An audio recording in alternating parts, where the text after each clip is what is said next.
Tupac knew if he was going to be killed, he knew it was going to be somebody from the death row organization. Tupac kind of falls into my left arm. A music icon killed in our streets. I'm asking what happened, who shot you? Fox 5 News investigates theories of revenge, corruption, and rap's most powerful. It leads back to breaking news. Oh, it wasn't Keefy D that did it. It's Reggie Wright that did it. Throwing your hints. Got a special guest tonight.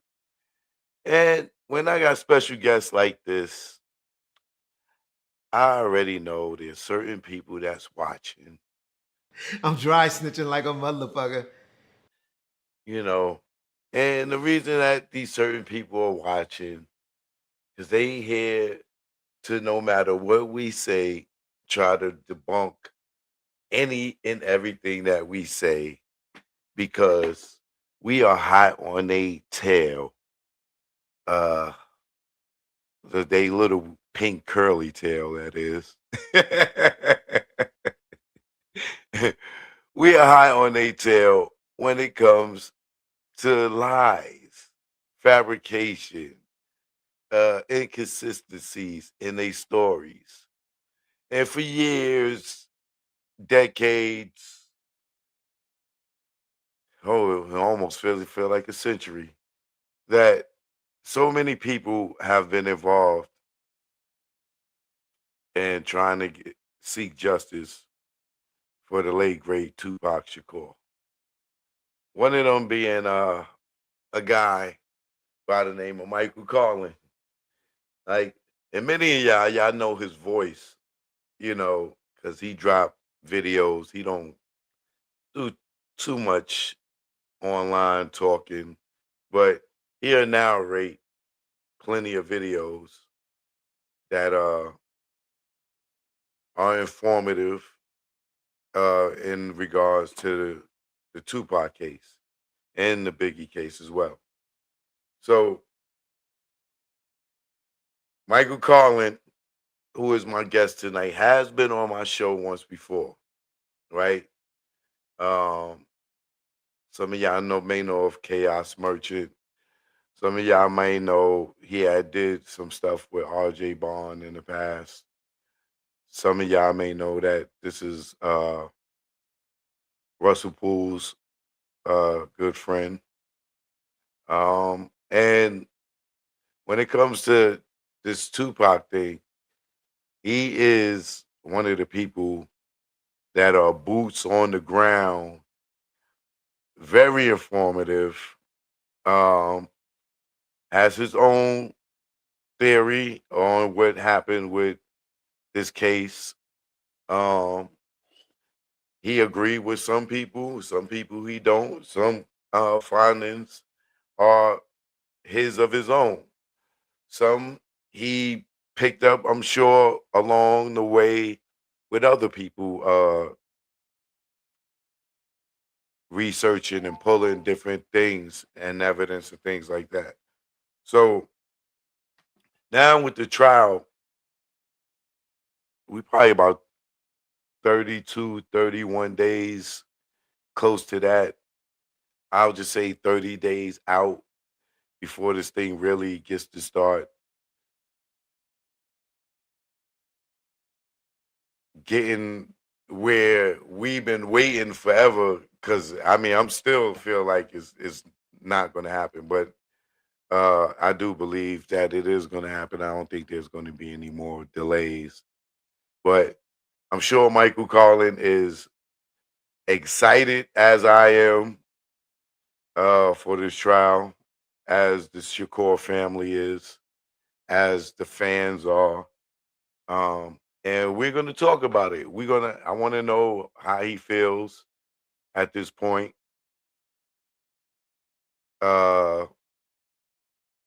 With all the information that came out, with all the information he doesn't know about, because there's discoveries that's going to come out that he don't know about, that I don't know about, that you don't know about, that the defense don't know about until it comes out. And then we should see what happens when all this extra new evidence, is it going to tip the scale? Is it going to be really bad for Porky? You know what I'm saying? Or is it going to be really bad for Keefy D with all this information? But we'll see. But right now, without no further ado, I'm going to sit out this last notification. And I'm going to bring on the man of the hour. I don't know, he may be that man of 2 hours or 3 hours. I don't know how long this is going to go for, but this is going to be a good one. So I would like to welcome my guy, second time on the platform, you know what I'm saying, that makes him a veteran now, a choke no joke veteran. My man Michael Carlin is in the building.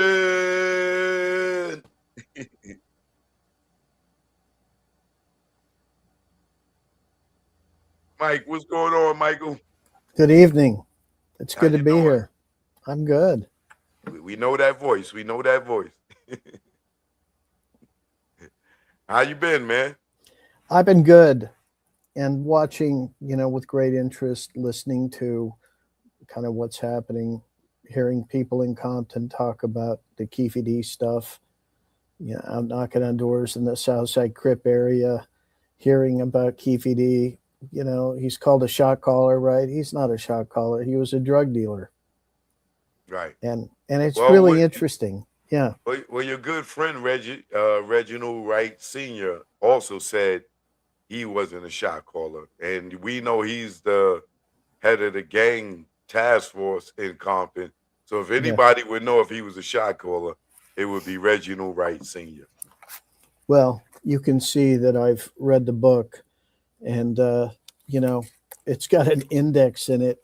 There's no hood book that has an index in it unless they're going to use it like a deposition and get it entered into a court. And that's why they put an index in this book. So Right. You've never seen a hood book with an index, have you?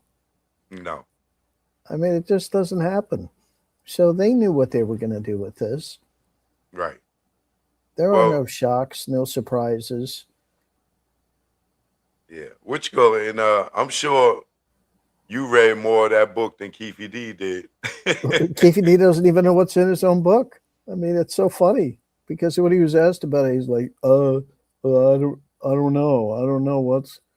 But no, Where it's you in get your that book. from? Yeah, exactly. It's in your book.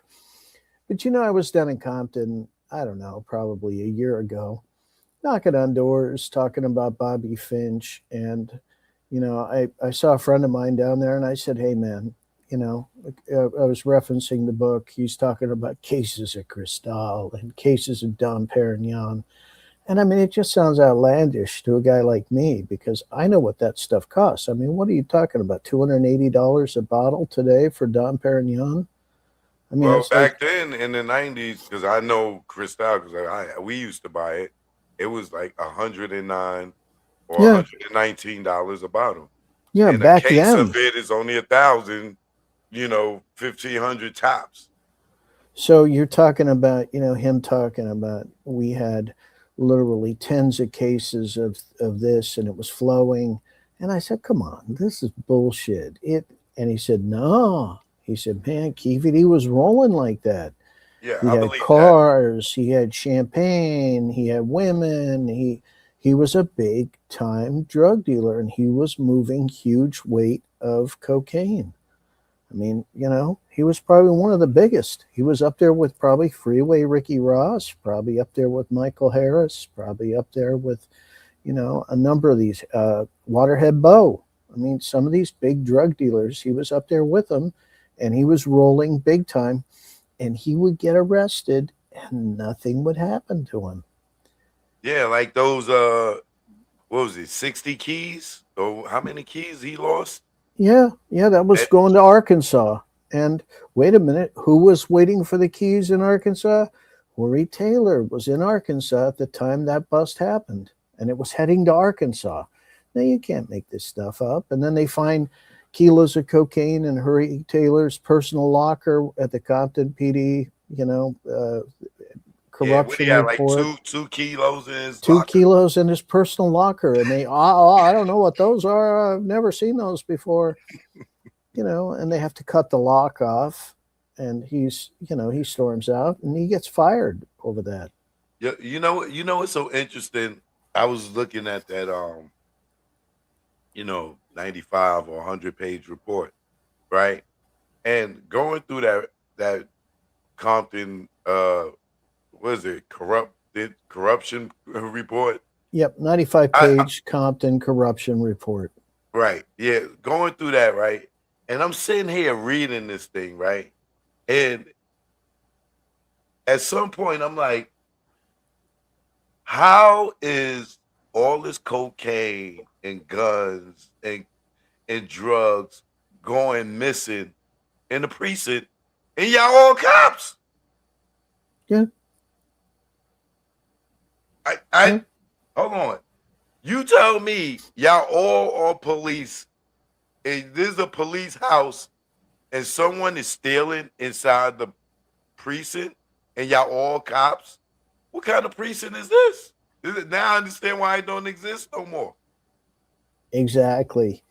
And that's why we see, the predicate for all this stuff is really the Tim Brennan affidavit.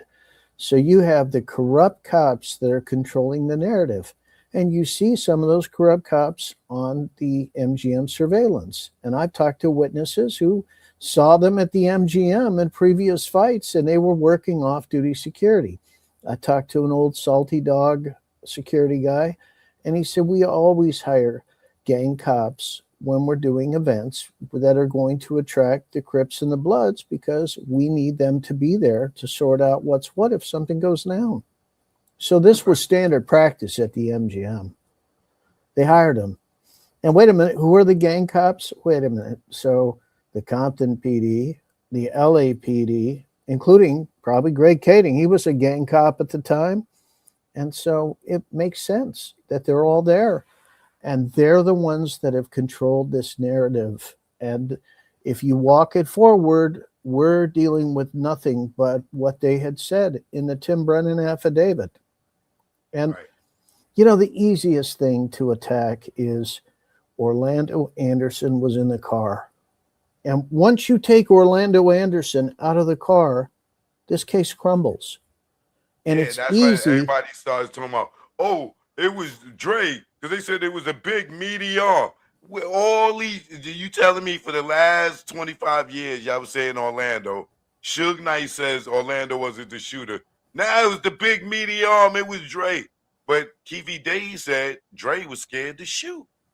So when do y'all want to believe Keefe D? When it benefits your story? If Keefe D said he was scared to shoot and Orlando took the gun from him and he shot, why? Like, where did Andre or DeAndre Smith become the shooter? Only soon as when Suge says Orlando wasn't the shooter. Yeah. They switched the story. That's it. And we were actually in contact with Russell Poole, and I were in contact at the time of Russell's death with Suge Knight through his lawyers. And we were confirming these things, and we took that to the sheriffs. Now, I was disinvited from the meeting, and I think we can talk specifically about why was Russell Poole murdered at the sheriff's office. I can give you 8 billion reasons. $1 billion for Tupac, $1 billion for Biggie, that's 2 billion plus triple damages. That's $8 billion the city would have to pay out if they were found liable for those murders. And we had determined that the conspiracy began in Balboa Park with Reggie and David Kenner. And we didn't make that up. That was told to us through Chris Blatchford and a confession letter. And so if it was determined that the conspiracy began in Los Angeles, and Rafael Perez was at the crime scene in the Biggie, kicking the shell casings, fucking up the crime scene, then guess what? They're liable for the murder. And if it was determined that there were LAPD cops on duty in Las Vegas at the time of Tupac's murder, which we know from the FBI files that that's true, we see cops on the MGM surveillance tape. We see Orlando standing there as a patsy, already determined what was going to happen. Then LA does not want this to see the light of day. And so Russell Poole, who was never going to be silent, is going to the sheriffs, and they have to silence him. And that's why Russell Poole's not with us. I believe that to be true because we're dealing with some ruthless people. And two things. One, what I come to find out through research by listening to the Compton cops, I can't think of their names right now, but they refer to Reggie Wright Jr. allegedly as Junie, right? Yep. I come to find out listening to them that the reason that Reggie Wright Jr. allegedly went on disability is because he was about to get fired that day. And one of them Compton cops told him that they was going to fire him. And the only way that he could save himself if it was through injury. And allegedly Reggie fell down and hurt himself so he wouldn't get fired and get disability. And from that day forth, he's been getting disability from the Compton PD ever since. And if you follow his career, you see that the same thing that he did for the Compton PD, he did for Death Row Records. He was on his feet. He was walking around. He was traveling with Suge. He was doing security. He may not have been patrolling the neighborhood and stuff, but he was still mobile for a person that sits there and gets disability and brags about it to this day. I was mind blown to find out that allegedly he fell and hurt himself because he was going to get fired that day.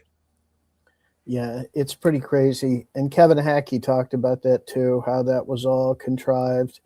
And they backdated an injury from an accident that happened in the car and then this other thing. And, you know, Kevin Hackey talked about how that was a scam back in 98 when he interviewed with Russell Poole and Fred Miller. So this isn't anything new, and we're not the ones alleging it. That was alleged back in 98 by Kevin Hackey. Right. Well, for me, I would believe that it's true coming from these guys. And this cop, I don't think he had any reason to lie or to make up some story because clearly Reggie Wright Jr. has not been hurt to the capacity of he wasn't able to perform his security officer duties at Death Row Records. Well, and now, still get a pension today, exactly. even after a federal conviction of selling drugs and money laundering. He still gets this pension that he brags about that he wasn't even really heard about, allegedly. And Senior gets his pension, and he was convicted of money laundering. They were both indicted for money laundering and drug trafficking, but Senior was not convicted. He didn't take a plea deal for drug trafficking. He just took a plea deal for money laundering. And so, Right. you know, they're both convicted felons. Yeah. And so it's not conjecture that the Compton PD were corrupt. They were known as drug dealers back then. And back to Hackey, 1998. And Fred Miller, who was the head of detectives at the time for LAPD, said Reggie is known to control the drug trafficking in Compton. And then we see in the PAO book that it's Keefe D and Reggie. And so those guys obviously had a relationship. And then Reggie's... And this is way before Tupac. Yeah, this is way before Tupac. And then there's Reggie's wife was Tupac's girlfriend. I mean, not Tupac's girlfriend. Suge was Reggie's wife was Keefe D's girlfriend. Well, Suge dated her too. Oh, yeah. But I mean, you know, that was common back then. I mean, there were, you know, a number of people that were, you know, just scandalous. And, you know, there was all kinds of craziness that was going on. And Suge was out there, you know, and Sharitha was out there. And, you know, they were all having a good time. It was part of the party. And Right. all kinds of craziness going on. So going back to rest in peace, Russell Poole. At the time that Russell passed away, when he went to the sheriffs, what was his findings? What was he going to tell them at that point? Well, that's all in Chaos Merchants. And if you read the first 13 pages of Chaos Merchants, that's what he took with him to the sheriffs. Because really, what happened was we were meeting with Dave Demersion at the DA's office. Dave was going to retire. He wasn't feeling the case. We gave him Tupac 187, and it was just too much information for him to digest. And he said, hey, I'm not really feeling this case. So we boiled it down to Tupac murder facts. There's 45 Tupac murder facts, and we made it simple to understand. And when we gave him those first 13 pages, he said, yeah, I actually understand this case, and I feel it now, and I want to pursue it. He said, but I need an investigator inside of either LAPD or the sheriffs that can help me make this case happen. And so I knew Jimmy McDonnell, and, I had worked on his campaign, helped him get elected as sheriff. So Russell and I were exchanging texts with Jimmy McDonnell. And then one day he stopped communicating with us. He just broke off all communications. He was now the sheriff and broke off all communications. So I went to an alumni event at Leadership LA because I was an alumni, and he was the keynote speaker. And so I walked in and I cornered him, and he did not like being cornered. And then he thought about it, and there were a bunch of people around. He didn't want to have a big, brouhaha in front of a bunch of people. And he goes, hey, man, why don't you reach out to me and we'll set up a meeting. I'll get you your investigator. And so then I called Jimmy McDonnell through a guy named Kerry Carter, and I arranged a meeting. And it was 3 weeks before the meeting was going to happen. And Katie and Reggie both knew that the meeting was going to happen in 3 weeks. They had foreknowledge because they got phone calls. This was all ahead of time. We didn't find out about that. Wait, how Caden was already involved already? Yeah, Katie found out about it right away. They called him right away.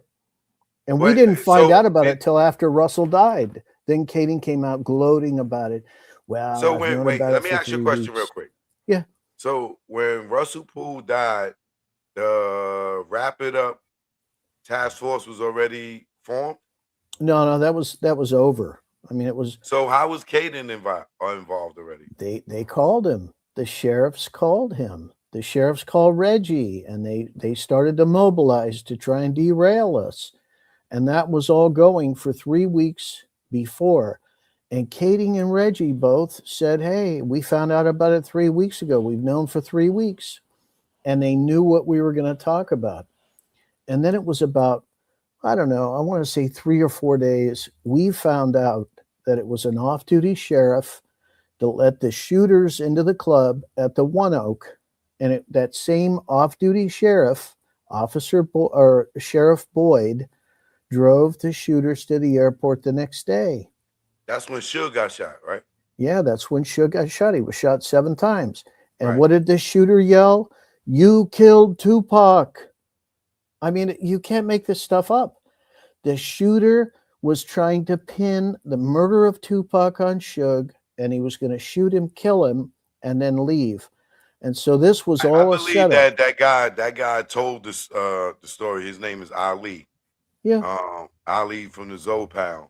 He spoke out about shooting Suge, and I allegedly had some connection to do with Jimmy Henchman sending Suge a message. Okay. I mean, but they yelled you killed Tupac. Everybody heard it.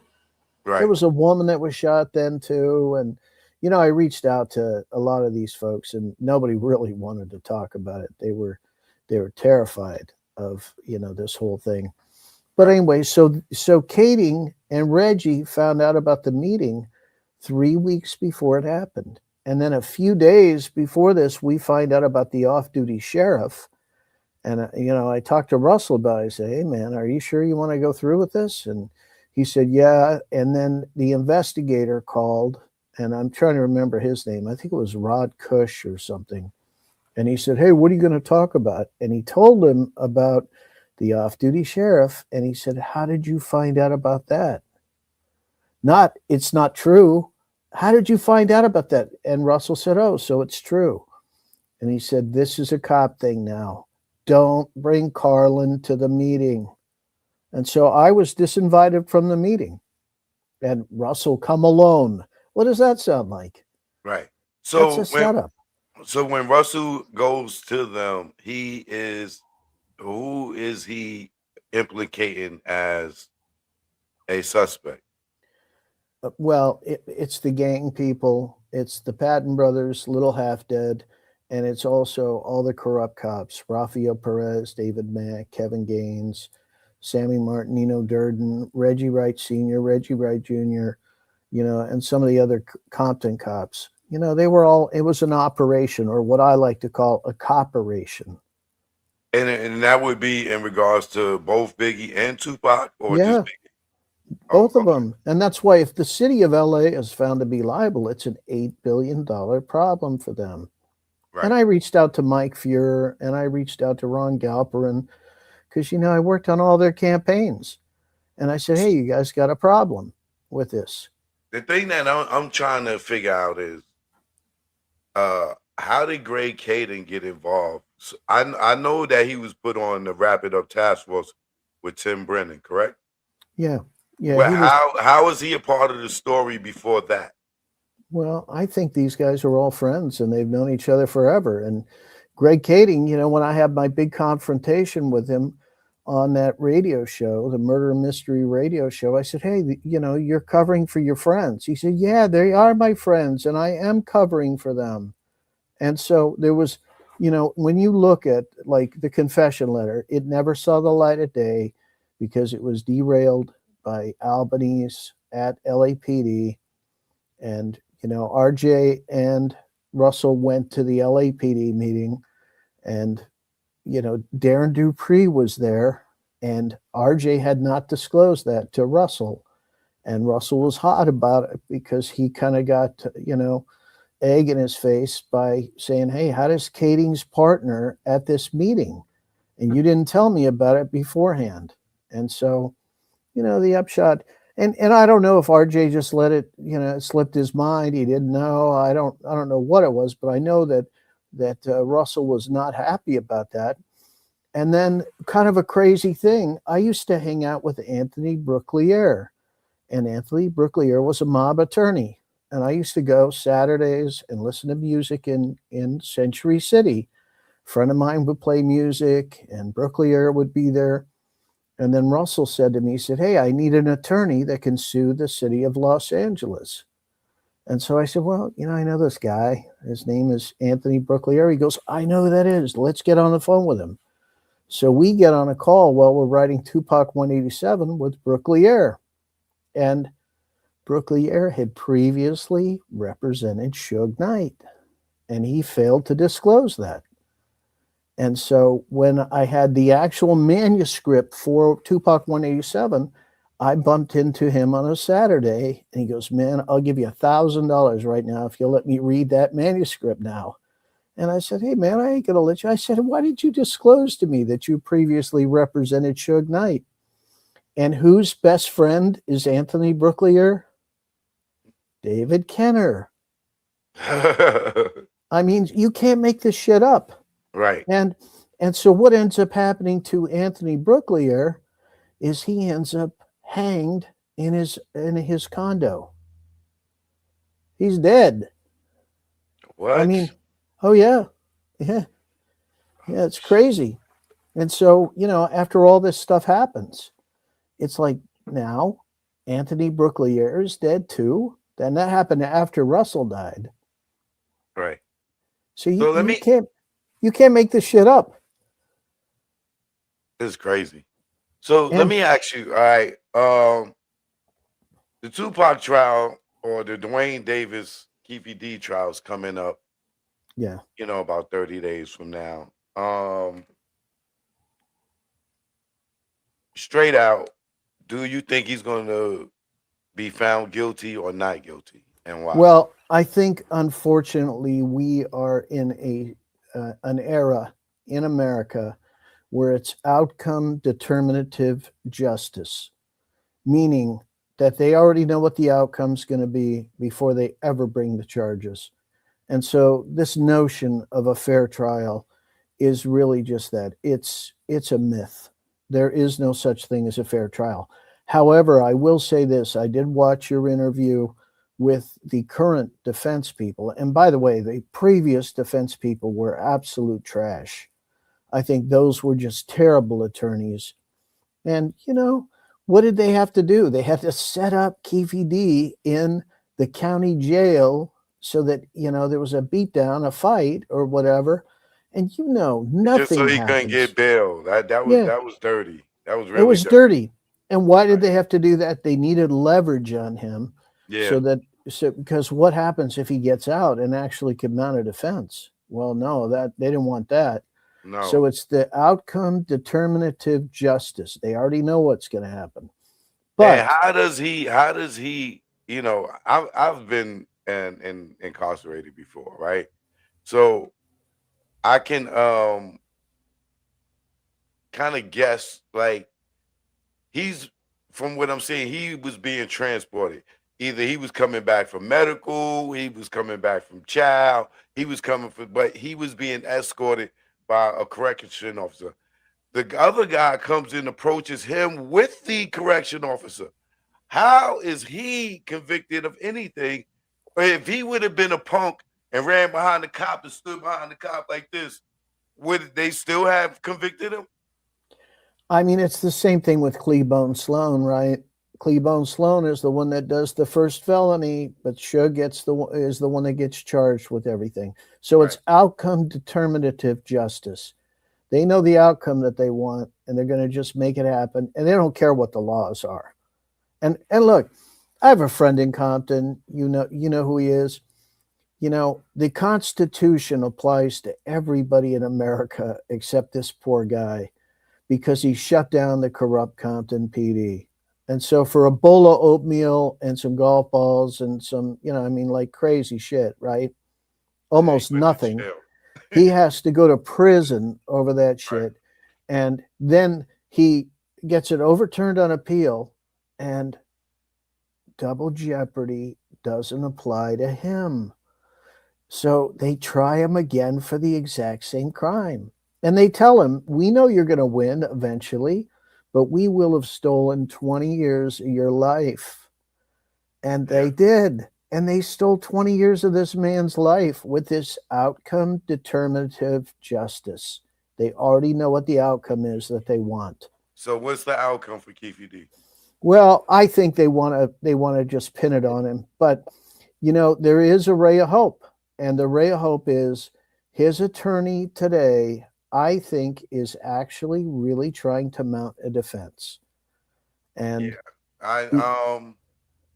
his attorney, his defense is definitely working for a win and not doing this, I believe, just for the sake of doing it. I think they doing this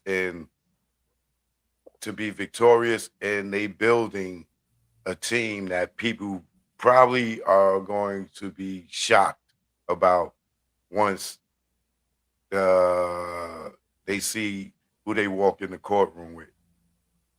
Well, I hope so. But we have that conversation off the record. Yeah. Well, it's a ray of hope. And I think Keefe D has the best attorneys he's ever had. I used to really mock his previous attorneys because they were just terrible. I mean, you know, nothing they were doing was helping, and they were just trying to sell him down the river. And unfortunately, I've seen this in Los Angeles, where everybody that's in the judicial system in Los Angeles went to USC, and there's a revolving door between the DA's office and the public defenders.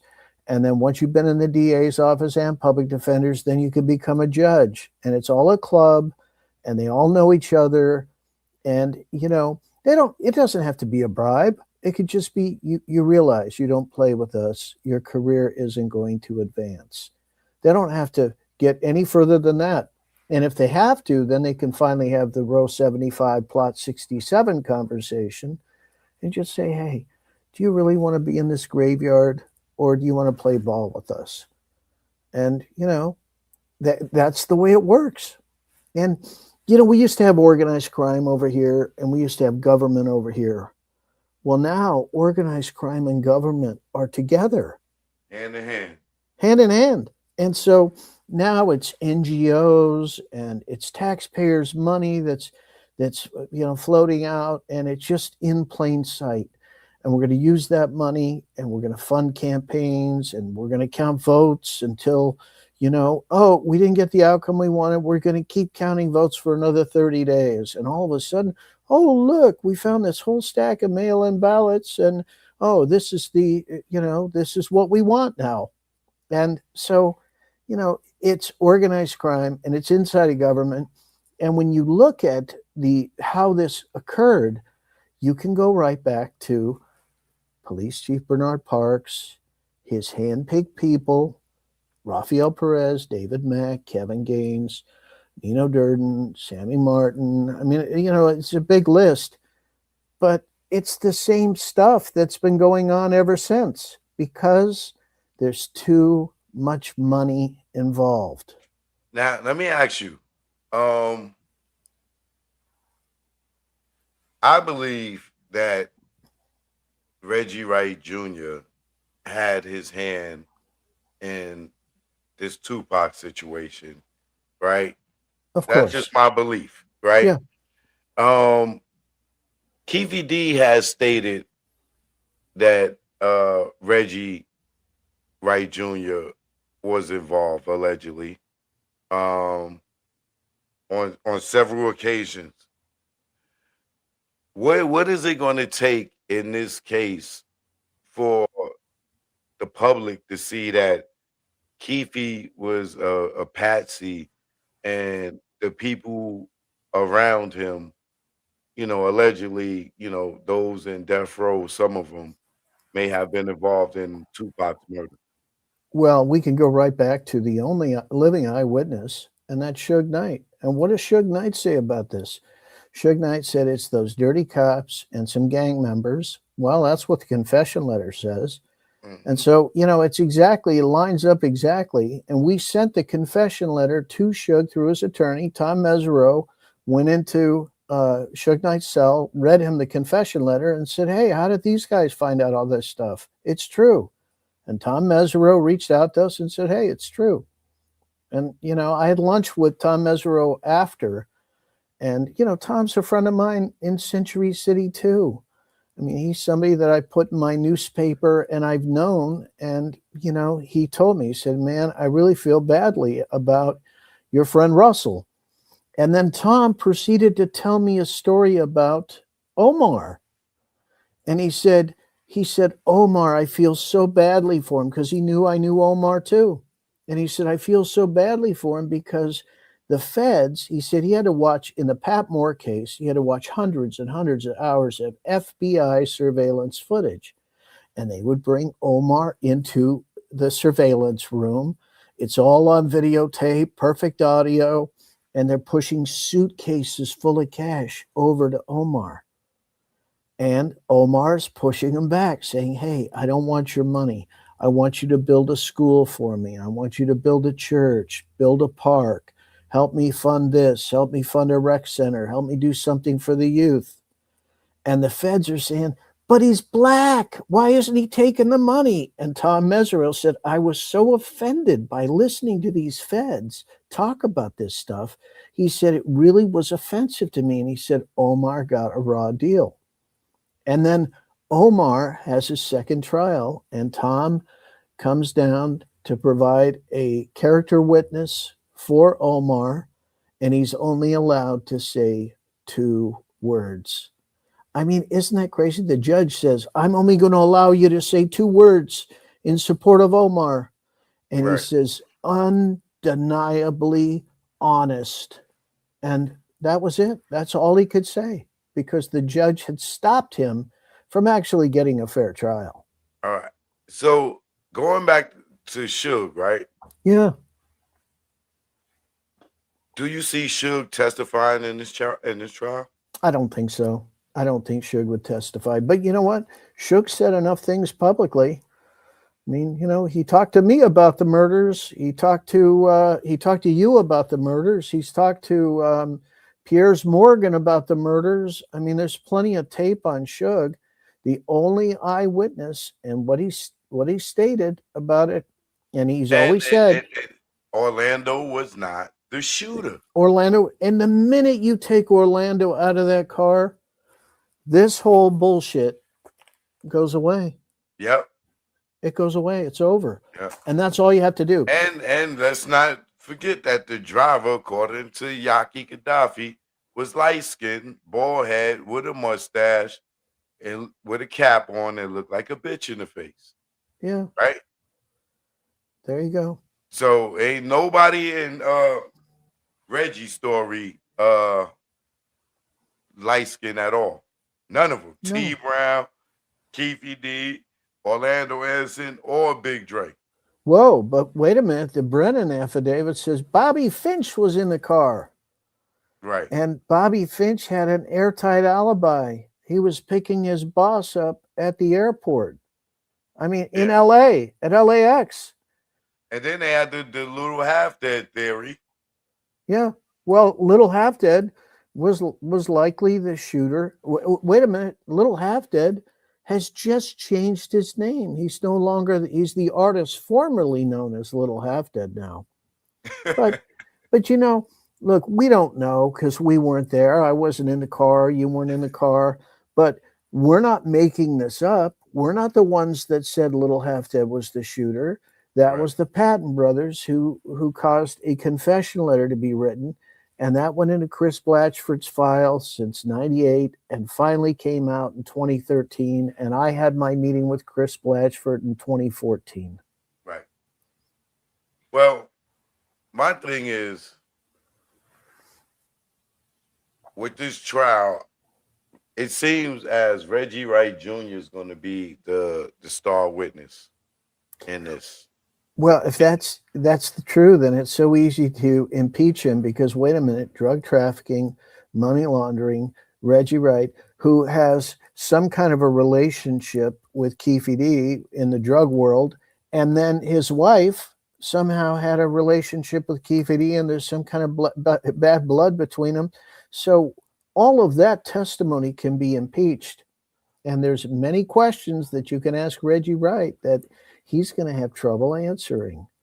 Like, let's hear some of those. Did you bring a suitcase into the radio shop where Keefe D worked, and then when you and your father left, you didn't have a suitcase because you were under surveillance?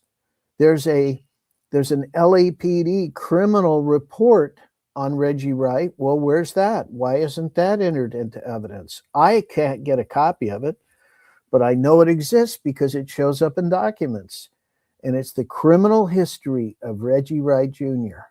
And that's an LAPD document. Well, can that be subpoenaed? I think it can. You could impeach his testimony so many ways. Where were you on the night Biggie? You know, were you handling security for Biggie? Did you know where and when Biggie was going to be there? Did you know? What was his excuse again when Biggie got killed? He was at some casino.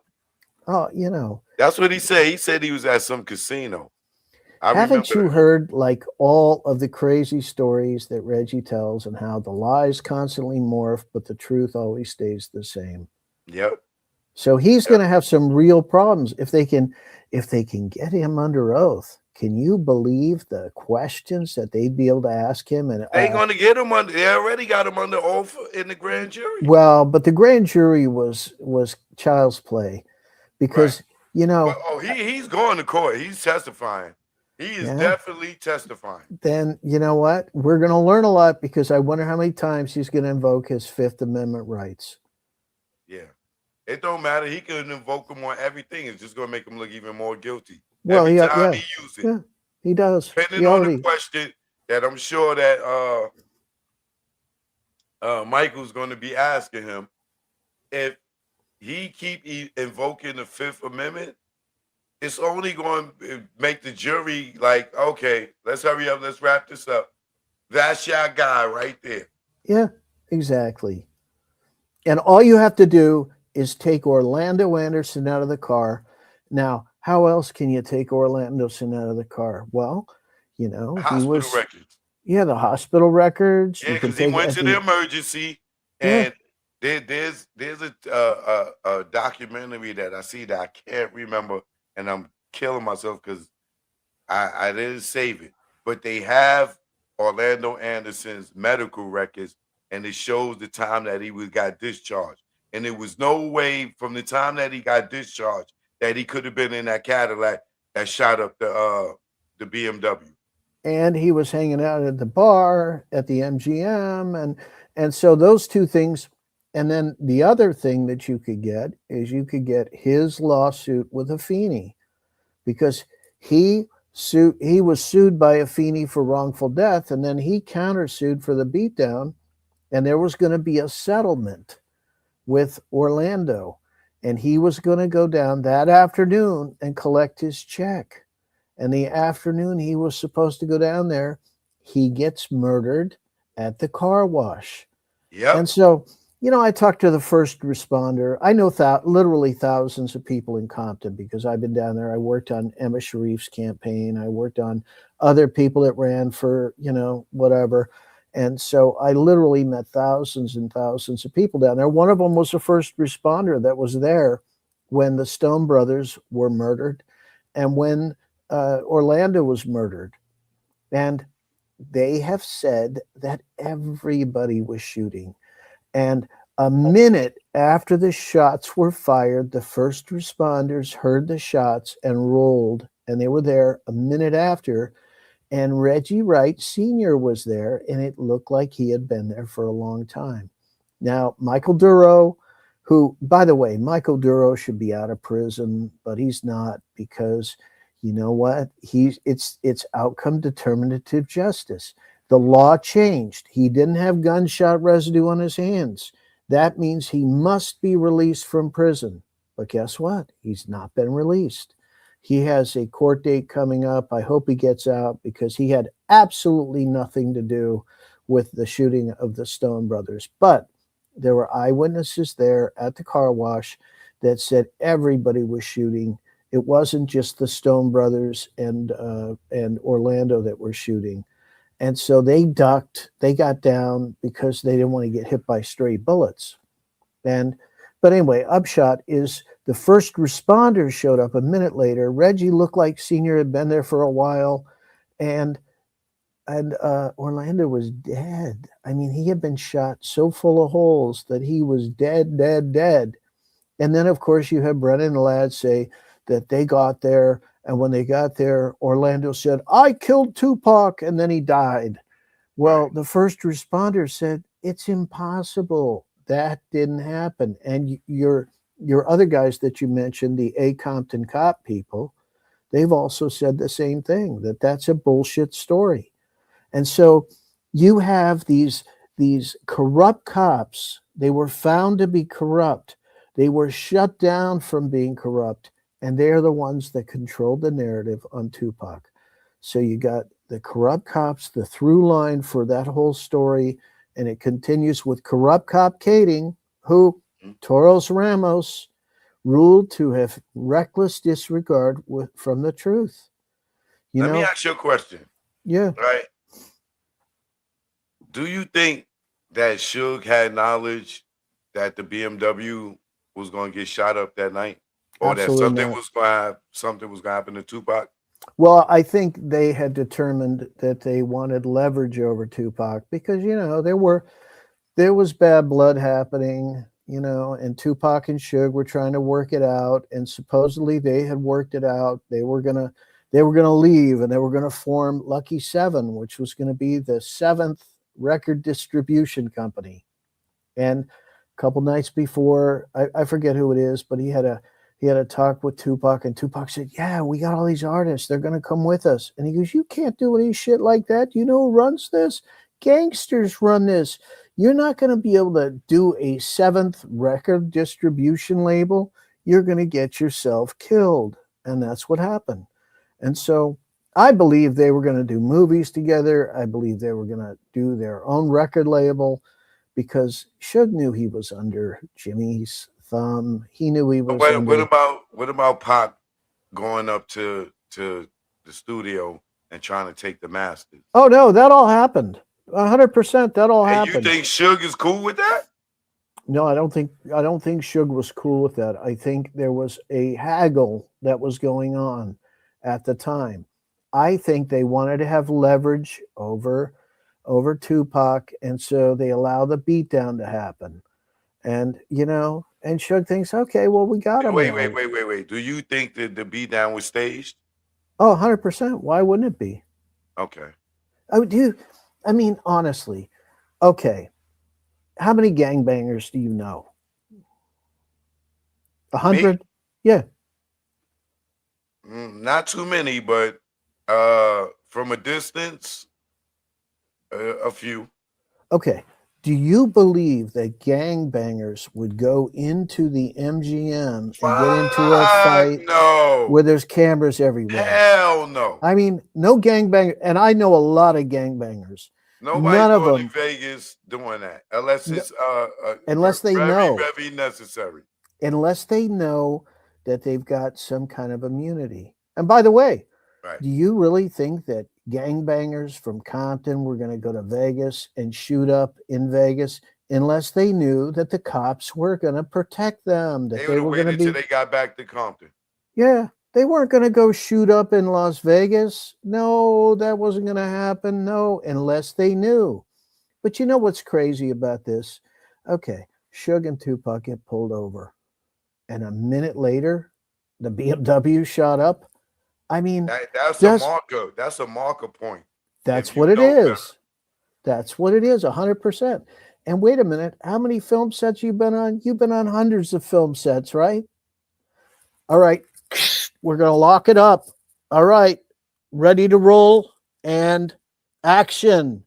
That's what they did. And a minute later, they were shot up. And you ever been to Fight Night in Vegas? I have. It's packed. Do you think a Cadillac's just going to roll up along the right of Suge and Tupac unless somehow that is orchestrated? That's like Kaiser Soze. That's the way that's the way it happened. That's the way it happened. Okay, lock it up. Okay, we're ready. All right, everybody in place? Yes. And action. That's how this shit happened. And wait a minute, last photo of Tupac ends up being shot by Leonard Jefferson, who becomes a big-time transportation coordinator in the movie business. What? A transportation coordinator who knows how to lock down a movie set. I mean, and then the other thing too is the whole setup, the whole pull up on the cars at the light on Koval and Flamingo, and K-Dub saying that Kevin Woods got out his car and ran up to the BMW to check on them to see if they was all right. Now you telling me you pull up to a light, right? The microphone here is the light. Shh. Suge and them pull up behind you. Shh. Shots ring out. And you're gonna get out your car, and not only you get out your car on the driver's side, you run all the way around to the passenger side to run up on the side of the Pac car. I mean, on the side of the BMW, you go, yo, Pac, you all right? Hey, Suge, are you all right? Well, nobody else saw that. And you had Nate Dogg. Well, yes, they did. Well, yes, you had Nate Dogg that was following behind. No, remember the guys from the deck at the hotel said they seen the guy go from the BMW on the passenger side and run into the car in front of him and take off. Yeah. I don't know about that. I don't know about that. That's there in what's the guy's is it Kenneth Rios? Well, that ended up in the affidavit of Tim Brennan, but you like the girls when they give their statements, You know, they talk about two shooters, somebody else shot from the roof, and so there's two guns, and then that makes sense with a confession letter because one of the guns jammed and wasn't able to get off a shot. But anyway, upshot is that if you go back to the Brennan affidavit, none of it makes sense, and it does make sense because you had corrupt cops that were trying to steer the narrative, and they were trying to get Orlando Anderson arrested. Even back then, they were offering him up, in Compton. Hey, arrest Orlando, and Vegas PD had no interest in it. And I was told by Russell that there was video. Why would they try to arrest Orlando Anderson when allegedly Sergeant Reynolds, Edie Falls, Reggie Sr. met with Keefe D in Orlando and gave them the $60,000? Yeah. I mean, we can't know why people do the things that they do. That part is going to be a little bit mysterious for us, but we can know this. We can know that they definitely had a motive to try and obscure this because, if you talk to people that were in Compton after the Compton PD took over Death Row Records, they say there was no difference between the Compton PD and Death Row Records once Suge went to prison. They operated as one and the same entity. And that's why they needed to be shut down. And Reggie funded Eric Paradin's campaign. And Eric Paradin is said to have been the one that maybe wrote the confession.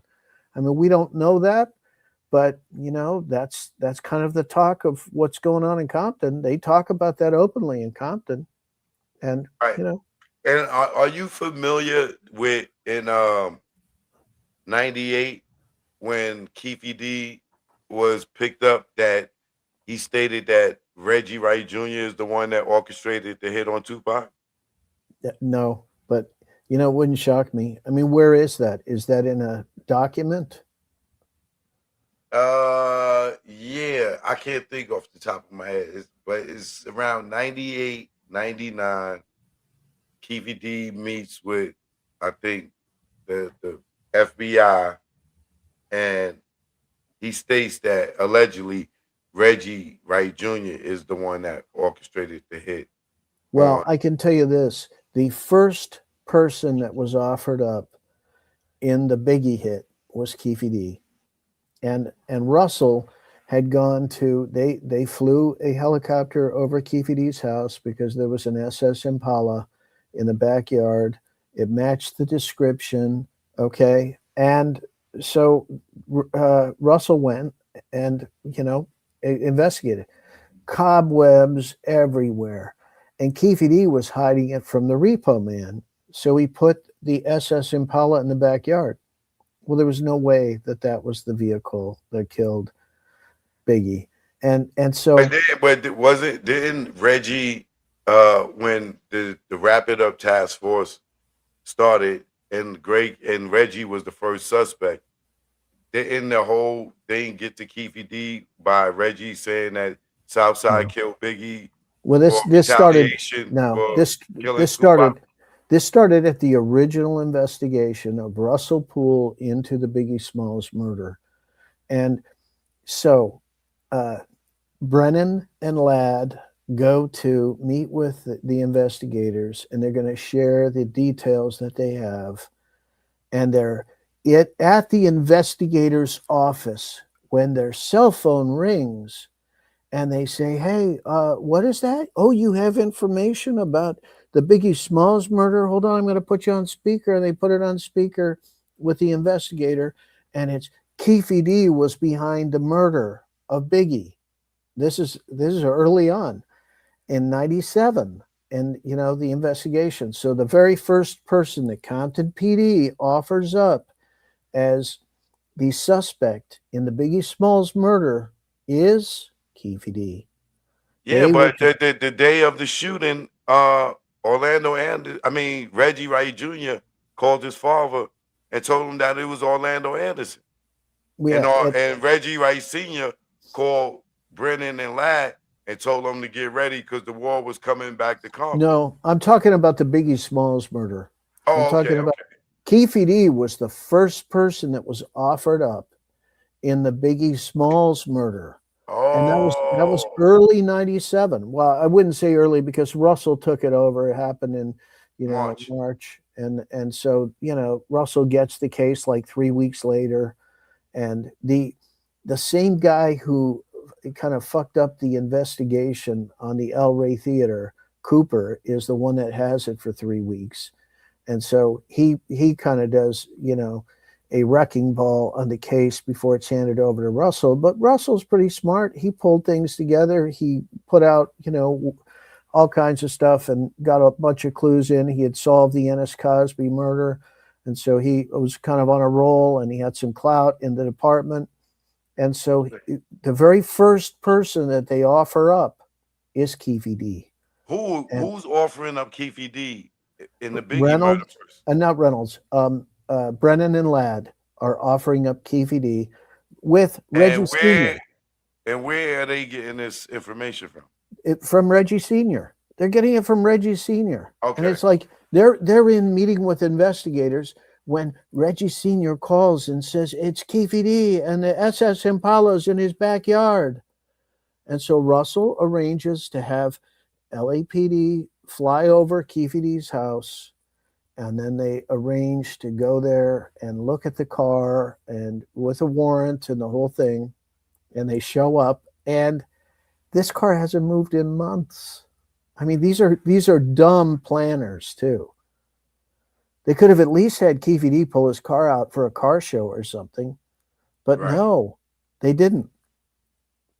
Okay, so interesting to know. And so, wouldn't it make sense? Keefe D finds out he's a suspect because they raided his house.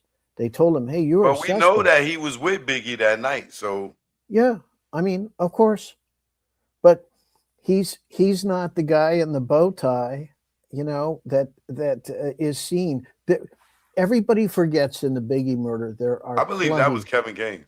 Well, it was Amir Muhammad, and Amir Muhammad in the car, or Amir Muhammad that walked up on Gene Dale? walked up on Gene Deal and then was seen by other people in the car as the shooter, because there were numerous witnesses in the Biggie murder, and everybody forgets that there were eyewitnesses. And Eugene Deal was the one that helped with the sketch, but Yeah, there were but other. Eugene Dale did not see the shooter. Eugene No, Dale no. was not in He the saw him car. walk up. He saw him walk up, Right. but other people, when they saw the image. Okay, and here's kind of a crazy fact too. Wait, real quick though. But Yeah. the first composite that was done that looks like Kevin Gaines was done by Little C's, who was in the car. That second composite that looks That like was out of Amir New York. Muhammad, right? No, That the one second. comes. The second one comes from Gene Deal. It's the other way around, actually, because the second composite that was done by the hip hop cop out of New York. Is that the one that Lil C's gave the description of? You know what? I will look at the details. The woman who did the original original composite, the one that did that looks like that looks like Amir Muhammad. It looks just like his image on his license. Yeah, but the one that Little C's composite he did looks exactly like Kevin Gaines. Oh, that could be. But hip hop cop, and by the way, wait a minute, pin it on the dead guy. Well, look, I'll show you right here. Let me show you. Yeah. Yeah, the first one was done by, I want to think of her name. It's Drew something, and she was a famous sketch artist that was doing these things. And the hip hop cop was the one that had the second one done out of New York. Right, and that's the one that looks like Amir Muhammad. No, I think it's the other way around. All right. Well, here goes. Yeah, the first one right here. All right. Let's see.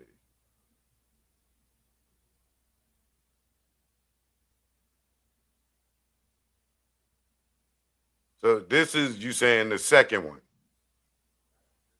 What zoom in on the actual the signature. Can you zoom in on the signature? Let me see.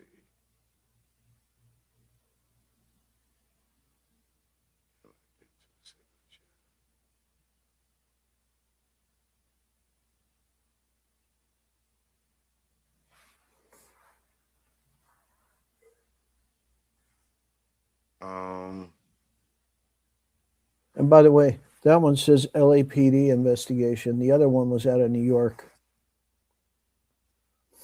Which one is out of New York? Click on that one, and let's zoom in. Can you zoom in on the signature?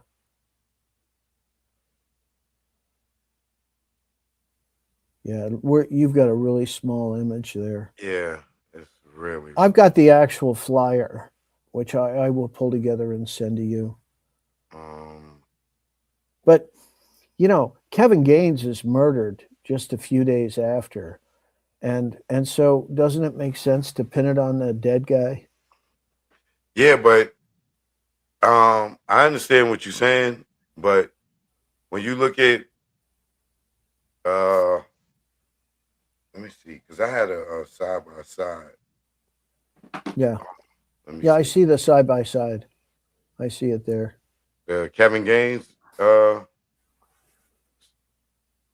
So there was a dude named Clayton, who was a Nation of Islam dude, who was the one that disposed of the gun, and he met with Amir Muhammad, got the gun, and disposed of the gun, and he confessed to that whole thing. He was a part of, hiding Amir Muhammad because he just went missing for a while, and then the gun, he was the one that disposed of the gun. I think his name was Clayton Hill, if I remember right. Okay, so this picture here,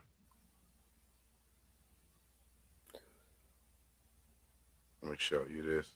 This picture here, and see if you can find a high resolution picture. All right. Because you're going to want to look at the signature line, and it's, I want to say Drew something, Drew's in, or it was a famous sketch artist at LAPD, and Russell was kind of pissed off that they had created the second one because that was created out of New York, and that wasn't. That was good. I thought that was when they went to go visit Gene Deal.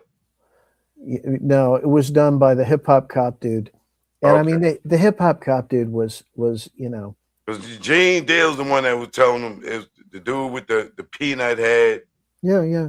But it wasn't just Eugene Deal, because once the sketch was done, people saw him and were like, yeah, that's the dude that was in the car. Okay, right. This guy right here, to me, looks like Kevin Gaines. That looks like Kevin Gaines. I think that looks like Amir Muhammad, and that was the first sketch. You think this one looked like Amir Muhammad? Yeah. I disagree with you. Watch this. Let me show you. Let me show you. Like him. I know I got a side by side of these. Hold on. Yeah. Well, and if you listen, now look at this picture, right? Yeah. Now look at this picture. Now look at this picture of Kevin Gaines.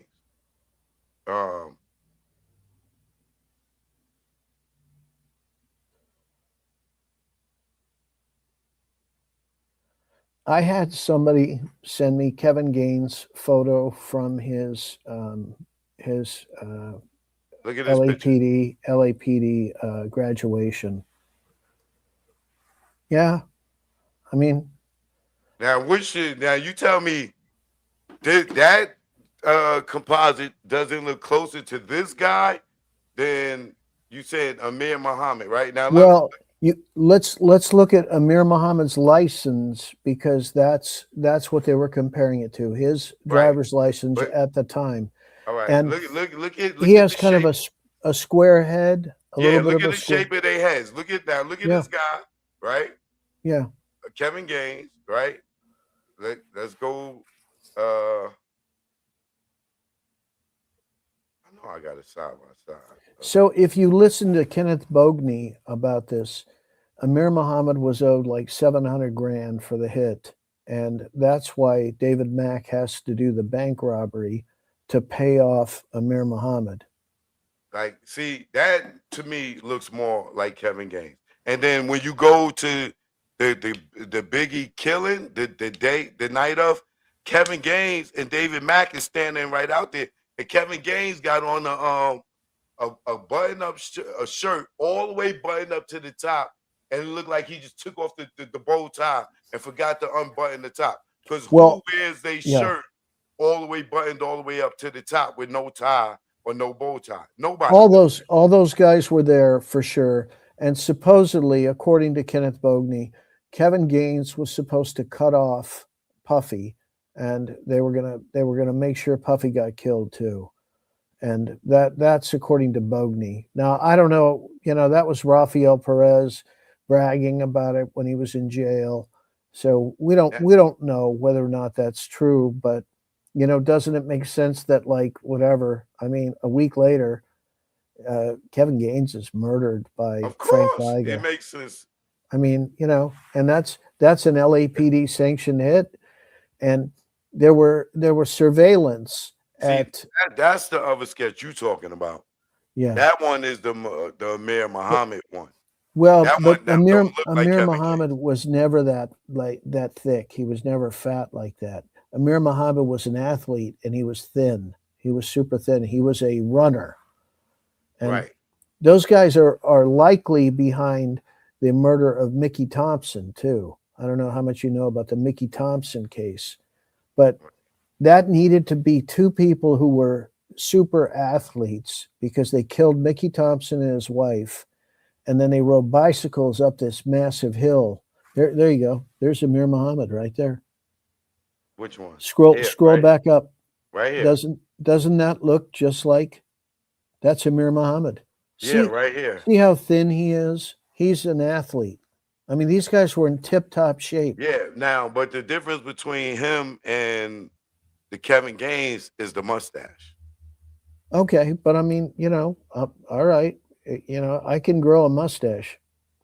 Yeah, but I tell you one thing, Poochie had a whole full beard.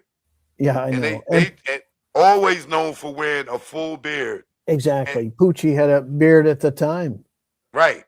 So it wasn't Poochie. No, right? It wasn't Poochie, and that's the bullshit. And here go right here. Here go Kevin Gaines, allegedly, and David Mack, allegedly, standing right in front of the Peterson Museum the night of, and look at his shirt. Yeah. And look at his peanut. Look at his peanut head. That looks more like the guy in the sketch, the Little C sketch. And you know what?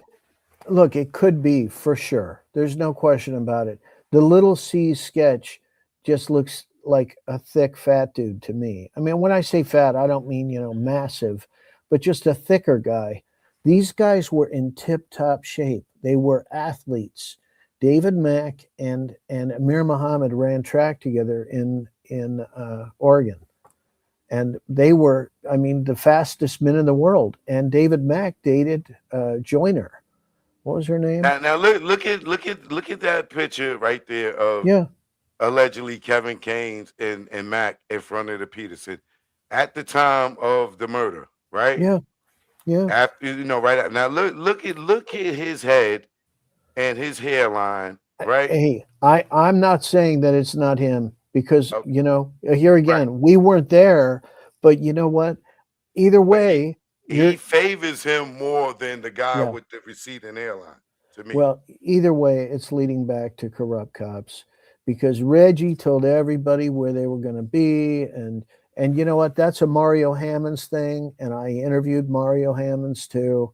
Mario Hammonds was another guy, and I like Mario Hammonds. I think he's a stand-up dude, and he talked about because Suge had a visit from Reggie, and Reggie had told him, hey, we were the ones that got Biggie, and I arranged it. And so, that story gets told. And Reg was the one who knew where everybody was going to be, and he arranged it, and they were all coordinating on cell phones. So Mario Hammonds comes out with that information. and how could Reggie tell the Caden or the Wrap It Up Task Force at that time that Southside killed Biggie in retaliation for not getting their money for killing Tupac? Who gave Reggie that information? Where did he get that from? Yeah, he made it up. I mean, Southside wasn't involved. Drug dealers, not murderers. I mean, Keefe D was a drug dealer. Have you ever known drug dealers to be like, active shooters? No, they have people that do shooting for them. That's what they use the gangs for. Okay. When you meet somebody and I've met them, they have that look in their eyes. They're killers. And you can tell when you've met somebody who's a shooter. And you know what? That's just who they are in the gang. They're the shooter. And they're the ones. And Pyru and Crips, they have their designees.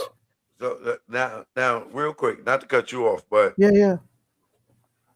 So once Reggie tells Greg Caden that Southside killed Biggie in retaliation for killing Tupac, and Greg Caden goes on this wild goose chase, he double backs to Reggie and says Southside was there with Biggie.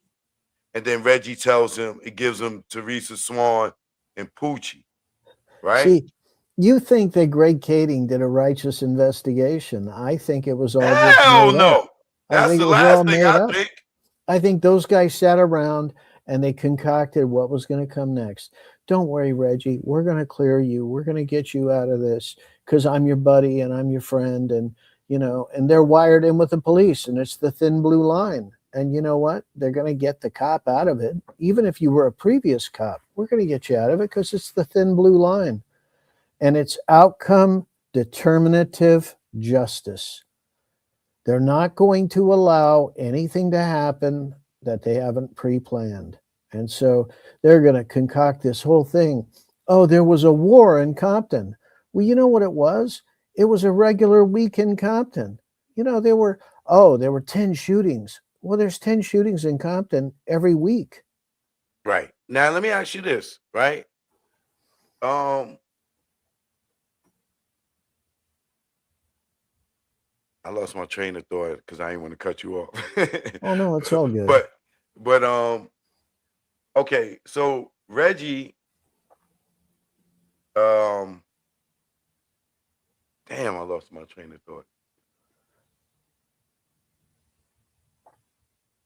With Reggie testifying in this case, right, and being a prosecution witness, do you think that's going to hurt the prosecution or help the prosecution?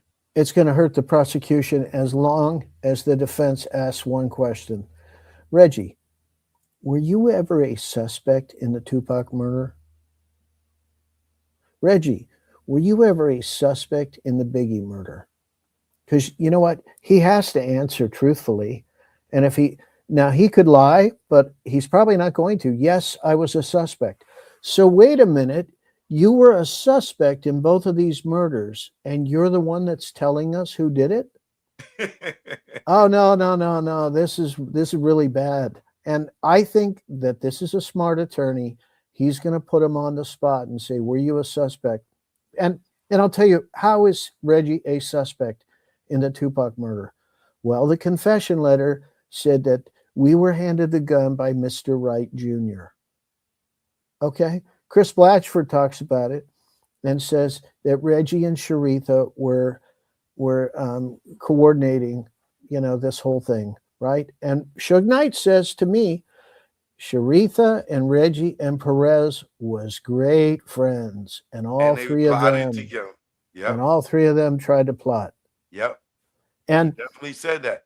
After Russell, this is why Suge needs to be on the stand. Well, I hope he does. Yeah. I mean, even if he does, if I'm the defense, I'm calling Suge regardless. I don't care if he's going to cooperate or not. Yeah. And I'm going to use every goddamn interview that he did over the last few years. Once I establish that that's him, all those become statements. Yeah. Now, whether they're hearsay, speculation, or whatever, I don't give a damn. The jury's going to hear his voice say that Reggie got fired by Tupac and fired back. Yeah, Reggie and Kenner were fired by Tupac and they fired back. And wait a minute, there's a time capsule, 1998, the confession letter says that we were given the gun and supposedly there was a cashier's check that was given to them. You know what? That can't be too hard to find. Track down the cashier's check. Call the Patton brothers. Call Little Half Dead. I mean, you know, put them on the witness stand. Make them talk on the witness stand. I would. You know, what was this confession letter? Yeah, Patton brothers, tell us about how did this confession letter happen? I would ask. I mean, you know what? Or subpoena them and do a deposition with them. Do a recorded interview where they're under oath. You know, do all those things. You know what's the most disappointing thing is that Frank and Michael Moore aren't here, and their statements can't be admissible in court because they're not here. Well, I'll tell you what there are. There's recordings, and those recordings can be played. Those are time stamped, date stamped. Those recordings of all of Frank Alexander's recorded phone calls, Reggie calling him, telling him to lie on the stand. And I mean, let's go back to the chain story. So is that admissible, even though Frank is dead? Yeah. Well, I mean, what else do we have? But we have recorded phone calls, which are not staged. Those were You Frank got Alexander. the originals? Yeah, those exist. Are you going to give them to the defense? I'll give them to anybody who wants them. I mean, you know, if somebody, I was subpoenaed for those recordings in Suge's case. And so I gave those to Thaddeus Culpepper in Suge's case. So, you know, it's not like those recordings haven't been, you know, bandied about because Suge wanted to listen to him, and he did listen to him. And, you know, he started to realize what really happened to him. Now, not that he didn't know, but there were a lot of things that while he's sitting in a cell, he put together. He had a confession letter. He had this, he had that. He started putting two and two together. And yeah, you know, because for like 2 years, I let him hear all of Reggie's interviews. Yeah. So it brought him up to speed with who was doing what and this, that, and the third. But, you know, he deceived me a little bit, so I stopped talking to him.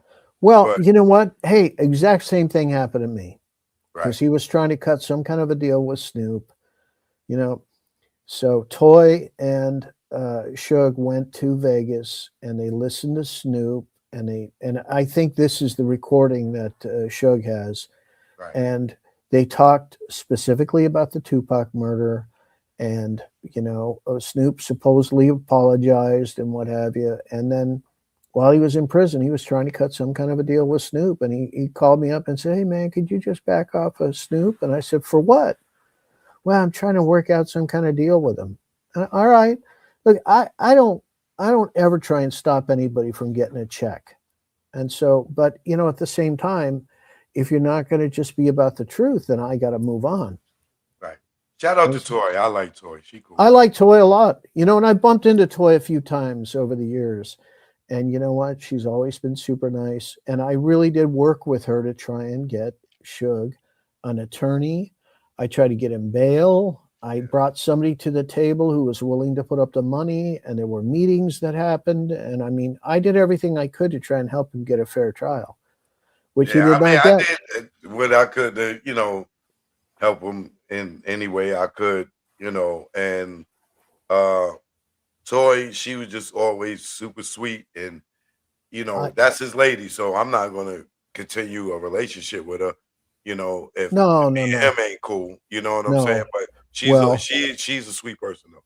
Well, I think the world of her because, you know, look, I've seen it a million times. The minute there's a relationship that gets into trouble because somebody's got a legal issue, it's like, you know how quickly somebody will bail on their man or bail on their woman over a legal issue. And it's like, you know what? She didn't do that. She stood by his side. And I think she's still standing by his side. And you know what? I have huge respect for that. And I met with the bail bondsman. I met with, you know, I mean, we had many, many meetings trying to get Suge a fair trial. And we're unable to do it because of outcome determinative justice.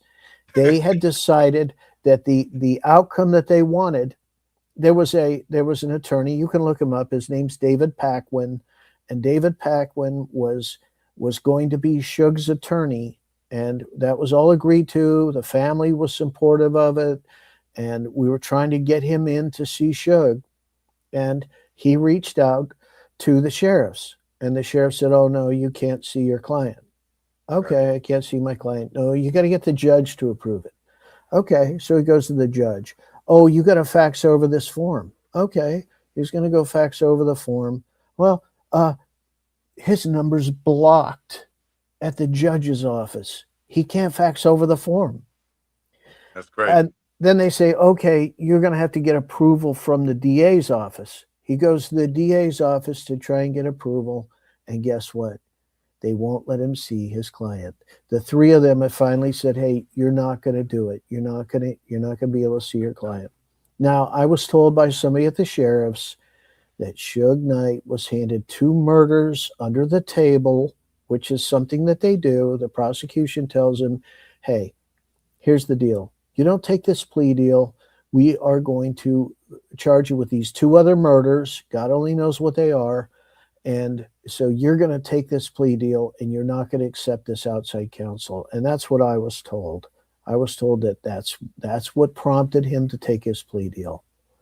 Nah, from my understanding, why he took the plea deal was because they handed him a cell phone.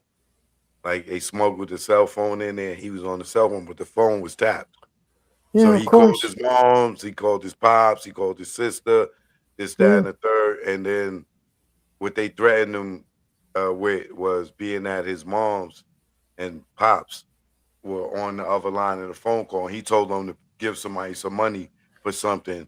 They threatened to arrest his mother, and or cop out. So that's why he copped out. Allegedly. Well, you know what? I tried to tip him off because he was talking to Suge Knight Girl, and that all got out and what have you. And I was trying to tip him off that everybody knew he had a cell phone in there. So I put it out that Suge has a cell phone, and Toy asked me to take down the video, which I did, because I wanted him to know that they knew. They knew he had a cell phone in there. Yeah, and it was tapped the whole time. Yeah, of course. Of course. As soon as he talked about giving somebody $20,000 for something, then that's when they told him, they let him hear it. And that's why he took the plea deal, allegedly. Yeah. But yeah, I believe that story. And you know what? That's probably part of it. The 2 murders under the table, that's just leverage. They're known to do it. It's the outcome determinative justice. That's the system we live in. Because he had a great chance of beating that case because. Well, that case was shit. That case was shit. And Russell Poole was going there to say, Jimmy McDonnell, don't make a mistake and take this shit case all the way to trial, because we could give you the 2 biggest murders that happened in music history, and we can give you this on a silver platter. And you know what? It led to too many places. Here's something I want to just show you real quick. You've probably seen this, right? It's called Beyond Cloak and Dagger. It's about the formation of the CIA. Okay? Who is that written by? That's written by Miles Copeland. Now, who is Miles Copeland? That is the man who created the CIA. And who are his sons? He had 3 sons. Any idea? Nope. Stuart Copeland of the police, Miles Copeland Jr. of IRS records, and Ian Copeland of FBI booking. And here's how weird my life is. I had a newspaper in Century City for 20 years, and one of my clients was Ian Copeland. And I had produced a video with Bon Jovi for Fuji Tape years ago, and I was over hanging out with Ian Copeland when Doc McGee showed up. Now, he was the former manager of Bon Jovi, and at the time that I met him, he was under indictment for an entire plane load of marijuana in Panama. You know about this? Okay. Well, anyway, I mean, this is like a crazy story. So I bump into Doc McGee and he goes, "Hey, wait a minute. I remember you. You were that dude with Bon Jovi. You did that commercial with the big vat of ink. We built a pool on the soundstage at Osmond Studios." And I had run Osmond Studios previously, and I produced this commercial, and Bon Jovi showed up and what have you. But anyway, back to this whole thing. Okay, so Doc McGee's under indictment for an entire plane load of marijuana. What happens to Doc McGee? Any idea? Absolutely nothing. He does some PSAs in Russia, of all places. Okay, does that make any sense to you?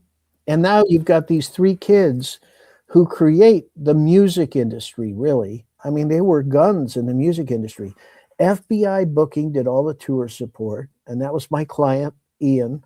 He's now deceased. He died of cancer. But anyway, their father founded the CIA. So this starts to tell you about, we had government over here and organized crime over here, and it became one and the same. We have government that is organized crime now. And they're behind all this stuff. You don't want to be a Michael Jackson and try and buy the Beatles catalog. You don't want to be a Suge Knight or a Tupac and try and create Lucky 7 distribution and compete with the people that run that industry. You don't want to be Whitney Houston and have a huge catalog and be worth more dead than you are alive. You don't want to be Prince and try and work outside the system. You just don't want to do it. Music is just one of those things where it's controlled end to end. And Death Row Records was no different. And the $1.5 million that Harry O put up was delivered in a grocery sack. So it was cash. What was that for? That wasn't for the legitimate music industry business. That was for the corrupt cop shit that was going on out the back door. And over the weekend, I was in Wilmington. And in Wilmington, there was a bodyguard there who worked for Death Row. I'm not going to say his name, but I got a chance to talk to him about all that. I said, "Hey, man, you want to do an interview?" "Absolutely not. I don't want to do an interview." And I said, "Hey, so, a few people, somebody that he bodyguard had come out recently and said that Rafael Perez, David Mack, Kevin Gaines, all those guys were, at Death Row." And so that, and if you listen to my interview with Kading says, "Nobody worked for Death Row. There wasn't." He's a liar. Well, anyway, All upshot is that now hundreds of people have talked about it, right? And you got Trady from the East Siders that said Rafael Perez and David Mack worked up at Death Row. You got Layla Steinberg. You got Jimmy Iovine. You got Chief Bernard Parks. Yeah. You got Joe Cool. You got Big C Style. Yeah. Who else? It's more than enough with it. Suge Knight. You got Omar Bradley who played chess. Bradley. Yeah. Yeah, like it's clear that these guys worked up in Death Row. And only person that haven't seen them up there is Reggie. Yeah, exactly. Well, anyway, so the upshot is that I said to him, I said, "Hey, man, so, what was going on?" I said, he said, "Those guys were the ones that were running the drug side, the corrupt cops. Doesn't that make sense? You show up with a gun and a badge and you say, no, we're on the job, and these drugs, they're what? Oh, all of a sudden, no investigation." That's what Big C Style said. He said, when the police show up, our police will run up in front of them and stop them. Yeah. And don't forget, they also listened to the police scanners at every event, everything. They had police scanners listening to everything. So they knew anytime anybody was doing anything, they could track those movements with the police scanners. And that was just part of their standard operating procedure. They knew when the cops were going to roll up on, at the Theater El Rey.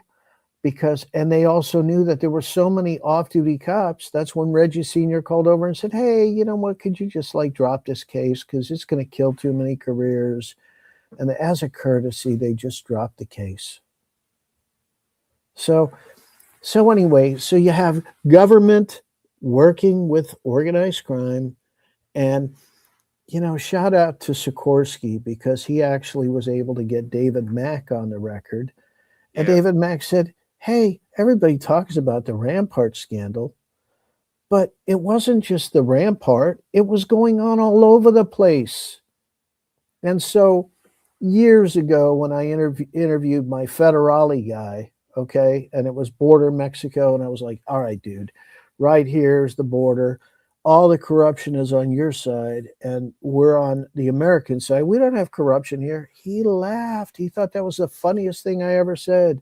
He said, Mike, who do you think we give the drugs to? We give it to the sheriffs and the police.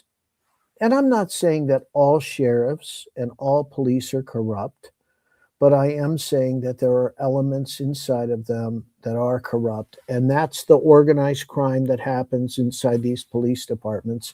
And that's why you have Seaside, who allows Reggie to come up there and do an interview. I mean, it's laughable. Hey, let's get the two corrupt cops. I think they pulled it down because I went to look it up. It's still on their channel, but Seaside took it down from their channel. Yeah. Well, crazy, huh? Yeah. So, well, like I said, man, it's always a pleasure talking to you. We got about 30 days left, right? Yeah. Um. Well, I hope the defense is listening to us, because I think we've given them some great ideas about what to do. Because if they are able to get Reggie on the stand, I mean, I think they can just nail him. I think Reggie is now going to be terrified to get on the stand, and he's not going to have a choice because he's going to get subpoenaed. Right. Well, he's already subpoenaed, and he's a prosecution witness, so he's definitely showing up. Well, he's going to get cross-examined, and they're going to nail him. Yeah. But wait a minute. How could you be a witness for when you're a suspect in the case? That's my next question to you. Do you think by the end of this trial that Keefe D will be either exonerated and Reggie will get indicted, or will they indict Reggie before it's even over and he be a co-conspirator? Well, I think a lot of things could happen. And, you know, I hope that there's some kind of protection on Keefe D, because if something happened to him, you know, he slipped on a bar of soap or something, hit his head, you know, then Keefe D is no longer able to stand trial. And we knew we had the right guy, but he's gone. And I worry about that stuff because, you know, like Whitney Houston, like Russell Poole, like all these people that were worth more dead than they are alive. And you have governments that are cooperating with each other. And let's not forget, the guy who was running the sheriffs is now the governor of Nevada. Kalisis was up for U.S. attorney. I don't know if he got U.S. attorney, but you know what? I mean, he was up for it. So, and then the guy who shows up and is the first cop on the scene runs the Republican Party in Nevada now. These are pretty crazy things. Let me ask you a question. Do you think Reggie Sr. is going to testify in this case? I mean, I hope so. I mean, he would be an amazing witness for the prosecution, and then the defense would just come in and cross-examine him, and he would be stuttering all over himself, because he would go back to being that dumb guy that was in the Brumfeld film. Yeah, I don't really know anything. And he, the same guy that was interviewed for the corruption report. Yeah, well, you know, it was those guys. It wasn't me. Even though I was the head of the gangs, you know, I never really made any decisions. Right. Just like with the them 60 keys missing. Oh yeah. Nobody knows nothing when it comes to them. I feel like if Reggie Sr. don't show up to court, he's guilty himself. Well, there's no reason why a cop like him, who's claimed to be a decorated cop, doesn't show up on the subpoena. That would look really bad for him. You know, and I don't know how much you know about Gary Beverly. You ever heard of Gary Beverly? No. Okay, Gary Beverly. They were going to vote, and they're going to shut down the corrupt Compton police. It's coming to a vote. It's a week out. Okay, there is a Compton PD's wife who works at the Linwood School District, and there are two people who look identical. And Gary Beverly has just gone to Orlando, and he's come back. And while he was in Orlando, he shaved his head, and he was a ringer for Omar. And Omar says he's going to leave Linwood, and Gary Beverly gets in his Sebring, and he starts driving on the 91 freeway, and he's murdered on the 91 freeway. Yeah. Now, Omar's phone rings right after the shooting. He doesn't know what's happened, and it's Reggie Sr. calling him up. Hey, Omar, I just saw you call and check on you. You okay? He goes, yeah, I'm fine. He doesn't even know why he's getting a phone call. Why is Reggie Sr. calling Omar? Because they thought they killed Omar. They thought they killed Omar. And the vote happens the very next week. Omar is the tie-breaking vote, and he is the man who shuts down the corrupt Compton PD. Whenever I talk to Omar, I remind him, literally thousands of people are alive because of your decision, because of that vote. And even if you had to face prison and trials and 20 years of your life, literally thousands of people are alive because of you. But I'm just saying that Reggie Sr., Reggie Jr. were knee-deep in all this corruption. They were knee-deep in it. So I would love to see Reggie Sr. get on the stand. I would love to hear him answer questions about some of this stuff. Now, I'm going to give you a stat on Compton PD, because this is like a big thing. The killing was just massive going on in Compton. It was like 100 murders a year. But at the time Compton PD is turned over, there are 275 open murders. Okay? 275 murders that were unsolved. And who's the head of homicide? It's Reggie Sr. And then they go to turn over the corrupt Compton PD to the sheriffs, and there's a shredding party at the police, and they turn over 24 murder books. That's it. 251 murder books are purged by the corrupt Compton PD. Why? Well, because the cops were doing the killing. And they knew how to use gangs. They knew who the shooters were. They were controlling the jurisdiction. So bodies were being dumped at the cemetery and whatnot, so that the jurisdiction would trace back to Compton, not LA, not other cities. And so whenever there was a dead body coming in, it'd just get dropped off there, and Reggie would scuttle the case. And so, hey, would you are you familiar with this alleged murder that Reggie Wright Jr. was supposed to be involved in at the cemetery? you're talking about Bruce Richardson? Yeah. Yeah. And that was over, and that was, who was that pinned on? That was pinned on Suge. They tried to pin it on Suge because Suge had a beat down, and it was like a week before. But who showed up at Bruce Richardson's home? It was cops. And so he would have never opened the door for anybody else. He was a karate kung fu guy. I know people who know him. I'm actually in touch, believe it or not, with his former girlfriend. And she's told me stories about him. And you know what? It's been said. So the story is he got beat up, or he beat up Suge and ended up dead? He beat up Suge, and a week later, 10 days later, he ended up dead. Yeah. And wasn't it something to the story like Reggie Wright Jr.'s service handcuffs were found on him, allegedly?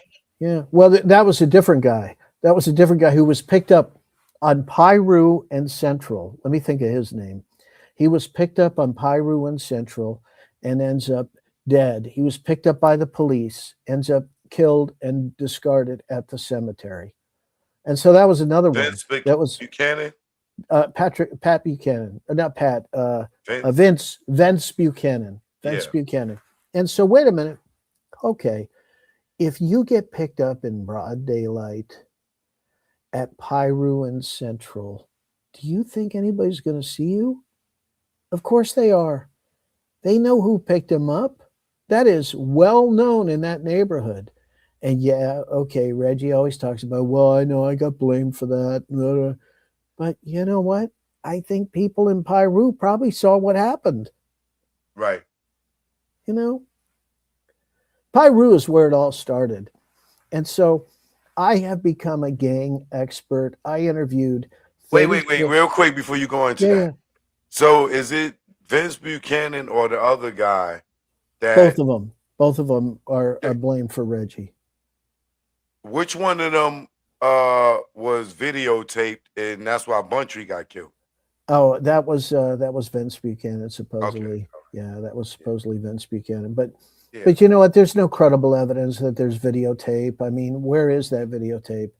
So I'm supposedly sure some they people. destroyed it if Buntree's dead. That's why they killed him. Well, allegedly. you know what? There's a lot of craziness. If you listen to Cecil was, he was in charge of the sheriffs. He was the one that called Reggie Sr. and said, "Hey man, you were seen at the crime scene, and you ran off." And anyway, Kevin Hackey talks about, "Hey Reggie, if you want to kill me, you could come at me just one up. You don't have to have me drive for you like you did before." I mean, so this stuff, that's why I'm saying when I go through 251 murder books are purged, there's so many of these murders that tend to tie back, including Orlando Anderson's murder. Why was Reggie Sr. on the scene at the time? A minute after they heard the shots, they got there. It looked like he'd been there for a while. It didn't look like he was just getting there. They didn't see him getting out of his car. They saw him way away from his car. Right.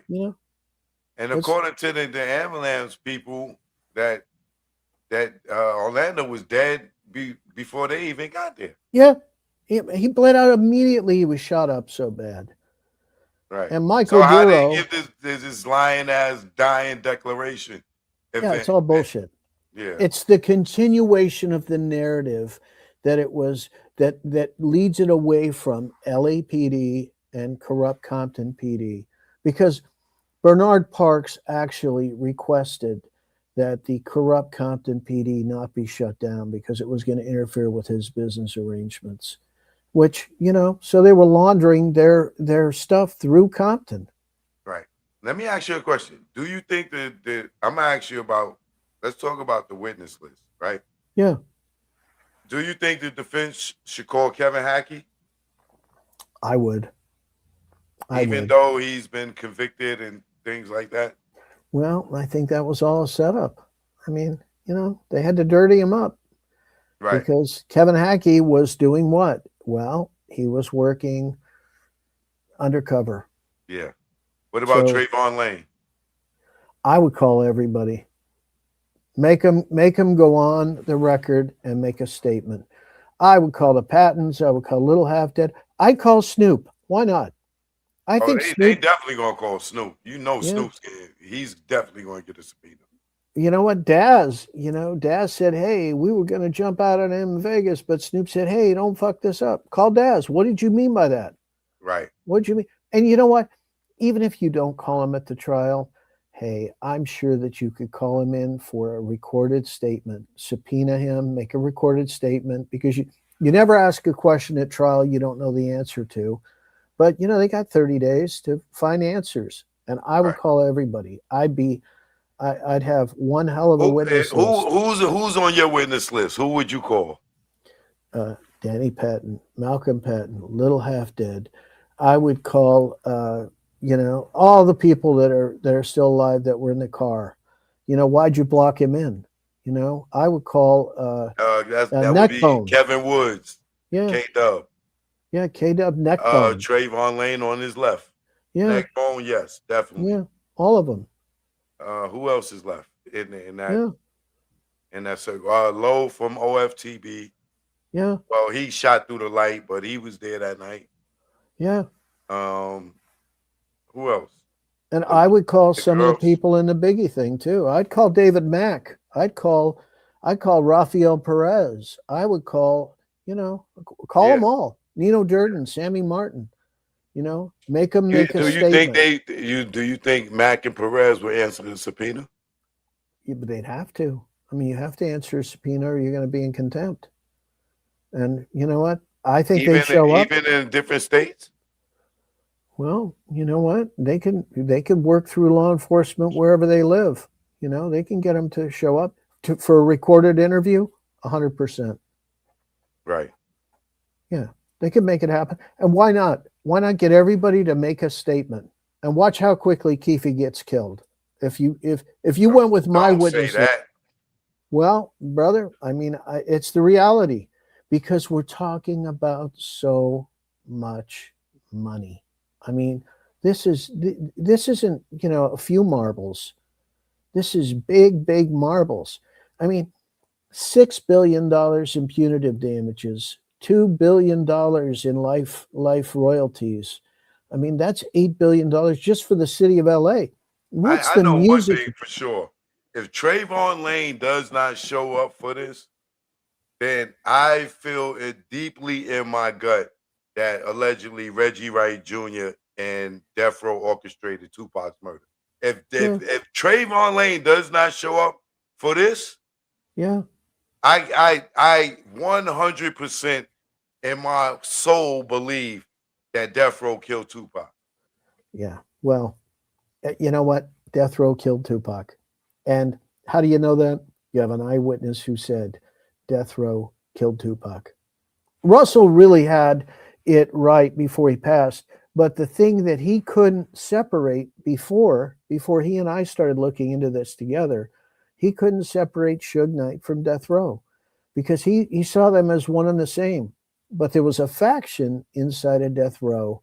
And once he realized that there was a coup d'etat that was happening inside Death Row, it all came together. And Death Row was behind the murder of Tupac. And then Death Row was behind the murder of Biggie. And by the way, we can clear Suge Knight completely in both murders. How can we clear Suge Knight completely?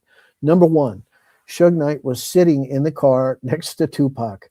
Nobody is going to put themselves next to Tupac when a shooter's going to come and kill Tupac. It just wouldn't happen. And there's no way you could get a conviction of Suge on that. And the second thing that you can't get a conviction on Suge with is the Biggie thing.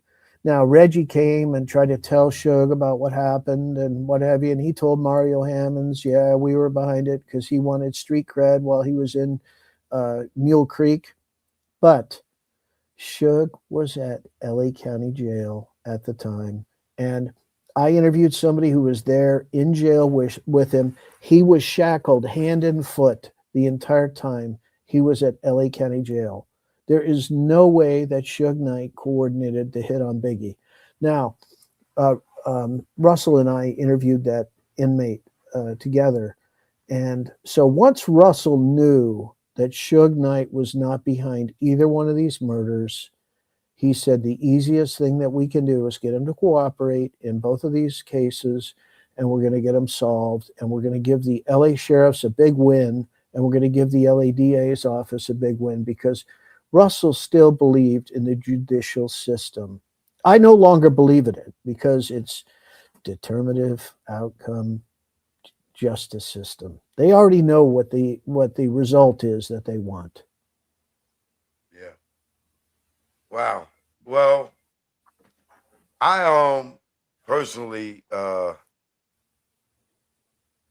agree with you on almost all of it. But what I want to see that I'm looking for that's probably going to be the best thing since sliced bread is Reggie Wright Jr. on that stand because I know all his inconsistencies. I know all his lies. I've saved all his goddamn inconsistencies and his lies. So I know when he's lying. You know what I'm saying? Just like in you know, like them wanting to use this book as a confession to say that Keefe D has something to do with this murder. There's so many things in this book that is a blatant lie, like Keefe D meeting up with Suge and Tupac on Friday. We know for a fact they didn't drive out there until Saturday. Yeah. You get what I'm saying? Yeah. Where Tupac pulled the gun and fired first. Yeah. Like, y'all gonna go with this book, y'all gonna lose. Oh, exactly. But all you got to do is just take Orlando out of the car, and then this book is irrelevant. And wait a minute, what was Keefe D trying to accomplish? You know, remember when I said, "Hey, yep, Suge wanted to cut a deal with Snoop, so he told me to back off Snoop, and I never stop anybody from getting a check, right? We don't want to stop people from getting a check. Well, how much money did he make off this book? How much was he paid to do the confession? How much was he paid to do the book? I mean, if you look at this book, the interviews. And the interviews, all that stuff. This is you know what's the craziest part about this whole thing? Reggie Wright Jr. was his publicist. Yeah. So you telling me you knew from day one in the first hour, you called your father and told your father that Orlando Anderson shot Suge and Tupac, right? From the day one, whether if you want to lie and say you called your father, his father said Reggie called him within an hour, whether you knew the hour or you want to change your story and say, oh, you knew when Tim Brandon went to Vegas 3 days later or a week later or a month later and went there and identified Orlando in the video. And that's how you knew Orlando. Okay. Well, then you or your father, Edie Falls, Sergeant Reynolds, whoever y'all want to say gave Orlando and Keefe D $60,000 after y'all already knew that he shot Suge and Tupac. After that, you go and years go on, you calling Keefe D on YouTube, telling him, yo, it's Tupac's birthday. You still got a relationship with him. You in this goddamn payout book. Not only that, and then come fast forward 25 years later, you his publicist booking him for Vlad, Cam Capone, The Art of Dialogue, and you're making money off of these interviews booking him. What is going on here? But it's worse than that because he's a suspect in the murder of Tupac. So the suspect is the one that's booking Keefe D and pushing this fairy tale. The suspect is the one, you got to just keep saying it, because he's a suspect in both murders. Yeah, and you know what? He's credible. That's how we're going to refer to him from this day forward. Yeah, he's a suspect in the murders, both murders. Yes. The suspect in the murder of Tupac and the murder of Biggie Smalls is going to testify at trial.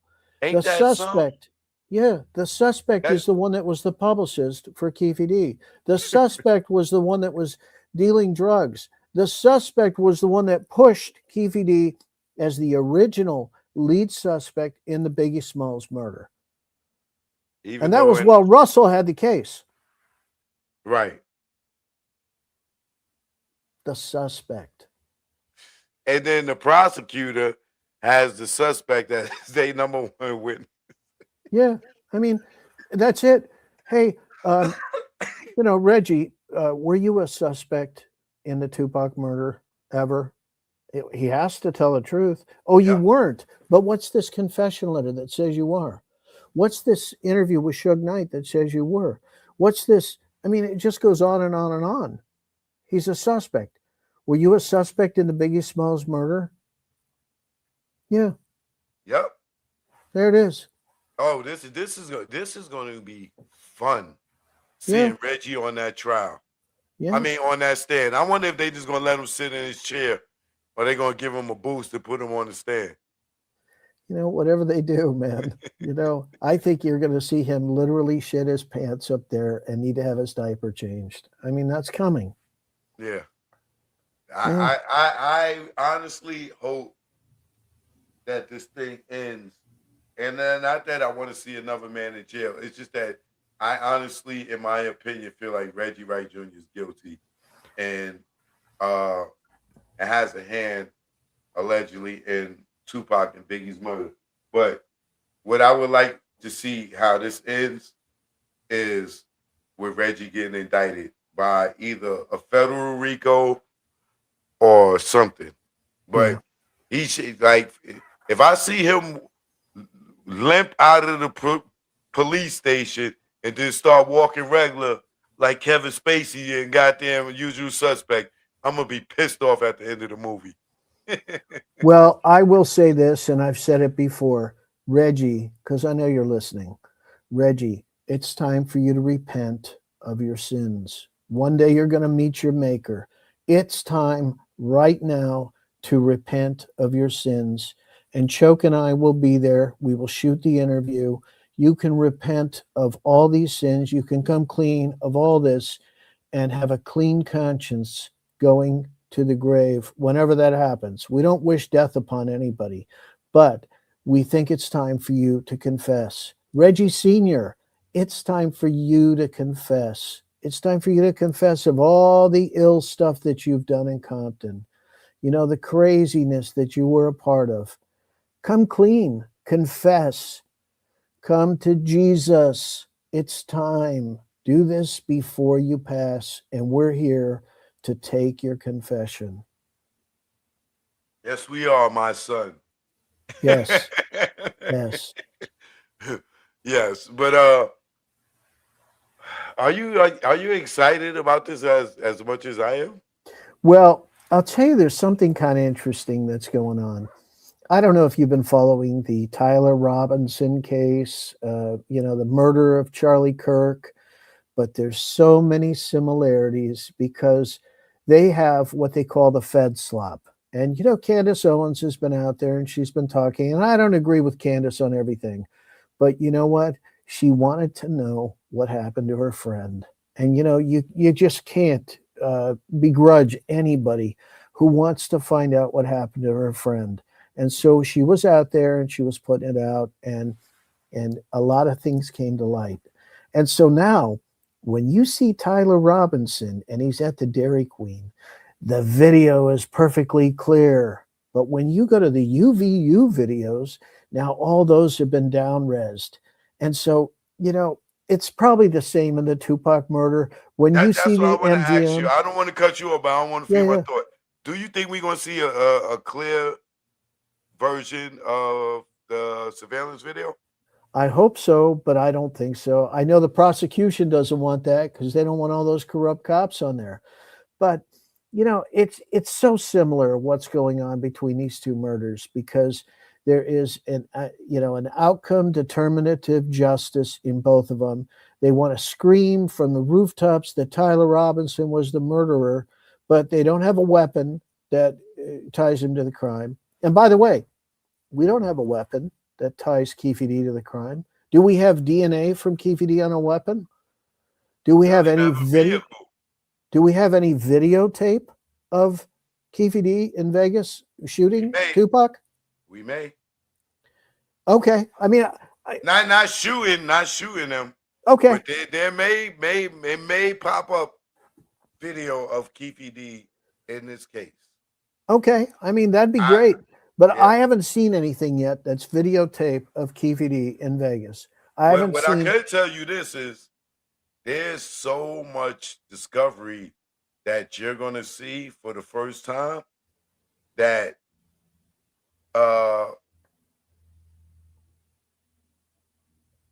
I'll just say that the discovery that's going to come out in public during this trial is going to weigh more on our theories than what the people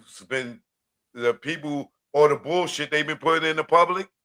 When the discovery starts hitting, the stuff that we believe and what we think more of it is going to come out.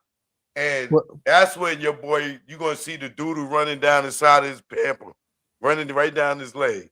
Well, I'm going to give you one more theory to kind of run with or just think about. Tupac was supposed to survive.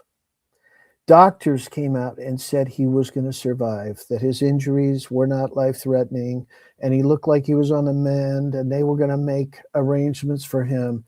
And Frank Alexander, who felt guilty about what happened, wasn't going to leave Tupac's side, and gets a frantic phone call. Reggie's blowing up his phone. Reggie's blowing up his phone. Reggie's blowing up his phone. Hey, you got to come over to Suge's right now.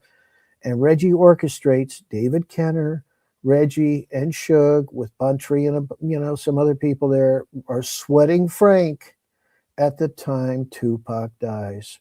They had to get Frank away from Tupac. Who shows up? Snoop said he was holding on to his last breath.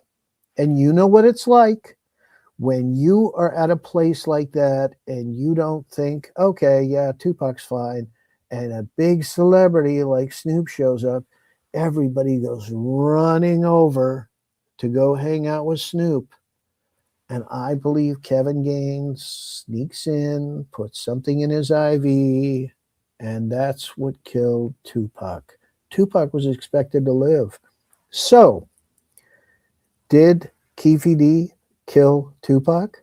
I mean, was he in the hospital? I don't know. I don't think so. I think it was the corrupt cops that were involved, and that was an operation to kill Tupac because his heart stopped, and Afeni said, hey, we got to pull the plug. I don't want him to go through this anymore. You ever been in an ICU? You ever been with somebody that's had a heart attack and, they're on life support? I have. And I talked to the charge nurse that was in charge at the time, and I was talking to her about it, and she's thinking, does he want to kill somebody? I mean, what's going on? And I told her, no, it was the Tupac case. And, how tough would it be to put something in somebody's? She said, you know how simple it is? It's like simple, because that is a direct line to the heart. Yeah. And all you got to do is put a couple of drops of poison in there, and it's over. Yeah, but I think poison would have showed in it. Well, it wouldn't have shown. There was no autopsy. There was no autopsy. You're right. There was no autopsy. They cremated him. You're right. They cremated him within 24 hours. But here's the other thing, too. There was an autopsy. It was rushed, though. And here's the craziness of Las Vegas PD. I don't know if you remember, but there was a dude who came out who had worked for the Vegas PD, and he was talking about how he saw Tupac's body all splayed out and what have you. And I talked to somebody else who was a cop in Vegas, and he told me that the rumor was circulating that the cops were able to go in and violate Tupac's body in the worst way you could possibly imagine. I'll leave it to your own imagination about that. And that because he was known as a cop killer, because he had pointed his gun and fired at 2 off-duty Atlanta cops. I don't know how much you know about what cops think about people who would point a gun at a cop, but they're not friendly after they find out that you are somebody who's pointed a gun or shot a cop.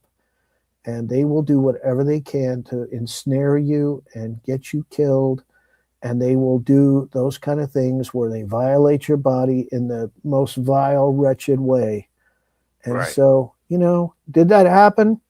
I don't know. It's folklore. But you know what? I wouldn't put it past them.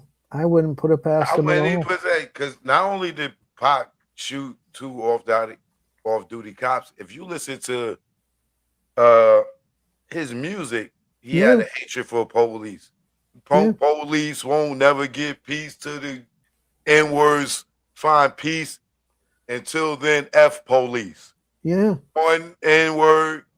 Well, let's not forget, the Madonna Globe cover where it says cop killer Tupac. I mean, he was labeled as a cop killer because of the homicide that happened in Texas.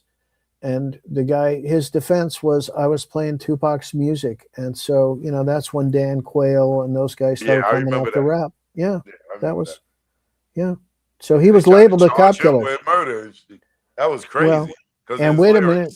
So the cop killer dude who's hated by the police comes to death row, and he's going to be on the cop record label. This wasn't going to end well for him. Hell no. Just like when he was on Gang Related and found out that Reggie was a cop. Yeah. And Suge, no, he ain't the police no more. You It know, didn't matter. He and never that's why he trusted him, fired never Reggie, liked, because he found out he was a former cop. yeah, Yeah, yeah, yeah. So, yeah.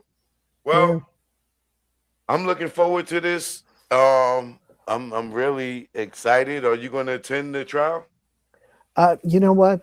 I don't have any plans to. I mean, but It's going you to be never know. televised. Yeah, So, it's gonna be you televised, know, and yeah, I definitely would be more inclined to be sitting at home watching it, you know. But you never know. May show up in for a day or two, you know.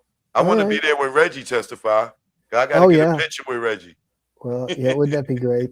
And you know what? Let's actually record Reggie's confession because Oh, you know Reggie, that. you want to confess, bro. Come on, man. You were a deacon in the church. You want to confess. That church probably on fire. Yeah. He's deacon. Well, he knows. Yeah. All right. Well, uh, one last thing I want to talk about is the infamous MGM video, because Yeah. you play it a lot and you commentate a lot. Do you believe that that's Reggie Sr., Reggie Jr., Gray Caden, Kevin Gaines, at least those four in that video? Well, I have showed that video to hundreds of people in Compton. And, I wasn't around at the time that video happened. I didn't know those guys at the time. But I've showed it to people in Compton who say that this is them. And so, and Kading was known as a PCP cop. And, I know people in Compton who were dealing in PCP, and I show it to them. And they're like, yep, that's him. Yep, that's him. Yep, that's him. That's him. That's him. That's him. So forget about what I think. There are credible people who believe that that's them. There's a credible person who was Don King's guest at a fight before, and he came out, and the Compton PD were all working off-duty security at the time for the MGM. So this isn't a big stretch to think that it's them. But that's another good question for Reggie. Reggie, did you ever work off-duty security for the MGM? Do you know if Compton PD ever worked off-duty security for the MGM? Did Greg Kading ever work off-duty security for the MGM? These are great questions. Right. Well, hopefully that there's going to be a clear, crystal clear video, that surveillance video, and we get to see these faces. Because from afar, it looks like who we think it looked like. But if we get a crystal clear version in the trial, this thing, the feds is gonna be sitting there with popcorn, because somebody's getting arrested or indicted in a federal RICO when this thing is all over, because there's so much information that's going to come out, and corrupt information in this trial, that people don't have no idea, and I think it's going to open the door for Biggie case to get reopened and some people to get indicted over there. It should. I mean, for sure. And, the statute of limitations is run on the wrongful death stuff. So, and maybe in Tupac, because they just found out about it, maybe, that would start the clock over. But, it's ancient history at this point. So, hey, one question for you. I only have like 12,000 subscribers, but do you mind if I post this on my channel and tell all my subscribers to follow you and see if I can't get you some more subs? Not at all. You post the whole show. Do as okay. Perfect. Perfect, man. Because you know what? Why the not? other one we did, you want to upload that one too? You can. Yeah. Let's get them out there, brother. Because you know what? All I care about is the truth. Yeah. And let's get the truth out there. I don't have a dog in this fight. Obviously I worked with Russell Poole on it. We came to a conclusion with this.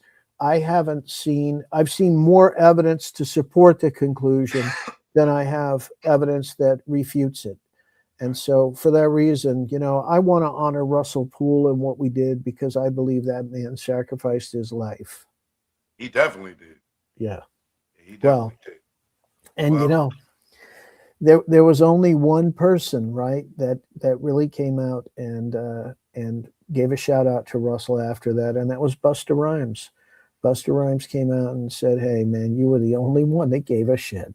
I mean, and you know, I agreed. You know, so yeah, Well, rest in peace, Russell Poole. absolutely, Your day is coming up, Russell. You're gonna see some justice because absolutely, brother. a lot of answers are gonna come out in this trial, and I just can't wait. And I hope that they subpoena Reggie's partner John and Oh yeah, and drill him too. that's another one. Hey, John, we got a lot to cover up, y'all. And and John, you know what, brother? Why don't you confess too? Seriously, do you want to carry all this on as a burden on your soul, John? Why don't you confess too? Why don't you come out? And Russell predicted that there were going to be deathbed confessions in both of these murders, and I think it's time for those deathbed confessions to start. And anybody who wants to make a deathbed confession, we could do it right here on Choke's channel. And let's get those deathbed confessions out there, because you know what? If that's weighing on any of y'all's souls, you know what needs to happen? Let's solve Bobby Finch's murder. Let's solve Gary Beverly's murder, Vince Buchanan's. Let's solve Buntry's murder. Let's solve Bruce Richardson's murder. You know, let's solve all these murders, and let's free up everybody from their burdens as they go into the next life. Amen. Amen. And on that note, give them all your information on social media, your YouTube channel. Okay, YouTube channel, Michael Douglas Carlin. My social media, you can reach me at mdc@michaelcarlin.com. And on Twitter, I'm at Michael Carlin. So come on down. We're going to have some fun on this trial. We're going to be putting out tweets or whatever. And, you know, let's see if we can get some justice. Yeah, nah. We praying for the Tupac Shakur family. Shout out to Sex, shout out to Mo Preem, Absolutely. Talib, Aisha, rest in peace, Afeni Shakur, Yeah. Sadada Shakur. Afeni knew what happened before she passed. I'm convinced. So and I was told that so was Miss Wallace. She was told too. I can't. One of the persons whose name is mentioned in both cases, I heard that they went and sat down with Miss Wallace and told her what was really going on. Well, I got a call from Afeni's attorney, and I had a 2-hour conversation with that attorney, and I'm not going to say a lot more about it, but don't forget, Afeni was the one that was going to write the settlement check to Orlando. So she already knew that Orlando didn't do it. She knew that Orlando wasn't a trigger man. It couldn't have happened.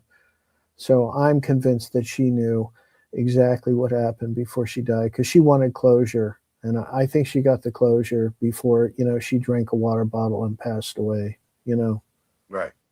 Yeah. So have you spoken to Suge lately? I have not spoken to Suge lately, and I'm open to it, because I would still like to see him get an appeal. That, I read these appeals, and he's appealing the wrong issues. He really needs to look at how he was denied getting his attorney at the end. And, I'm a witness for that. And, I've never been contacted. I worked with Toy. We tried to get him an attorney. I worked with his family, with his sister and his niece and what have you. We tried to get him an attorney, and it just didn't happen. And so him being denied that attorney and the way that they did that, I think that's appealable. So, yeah, I would love to see him out, because, I came to have a lot of respect for him. And, the one thing we can say about Reggie may have been at the helm of death row while Suge was in prison, but death row didn't go to new heights. Death row went to new lows under Reggie.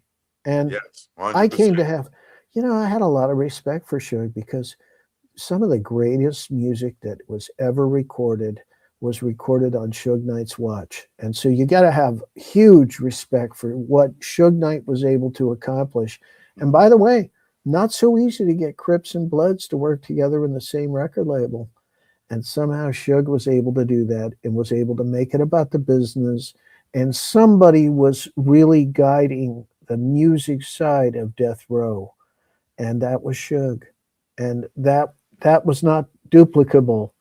You know, he was talking about how the demos would come in and they would listen to the demos and what have you. And then they would figure out, okay, we're going to have DOC rewrite the lyrics and we're going to have Dre rewrite the beats, and that's going to be the song. And they were just churning out hit after hit after hit. Yeah, And, they did. I mean, I do miss speaking to him because we had a lot of good laughs and stuff, but it is what it is. Well, you know what? And in some ways he's his own worst enemy because, he trusts some of the people he shouldn't trust, and he doesn't trust some of the people he should. And 100%. he's got a huge burn the good ones. Yeah. Well, he's got a huge with the worst ones. Exactly. He's got a huge appealable issue. Right. And he hasn't explored that. And unfortunately, as you do these appeals, you start to lose your chances to do more. And he's had people that are just, they want to be his attorney, but they're not doing. An appeal is something that actually takes months to write.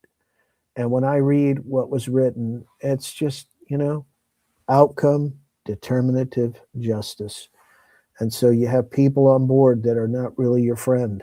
They're trying to score with the prosecution. They're trying to score with the judges. And, so he's the one that gets played. Yeah, he'll figure it out one day. Yeah. Well, maybe he'll listen to this. I'm sure somebody's going to play it for him. I know they are. Yeah. He probably listening live right now. Yeah. Well, what up, Suge? Exactly. What up, Suge?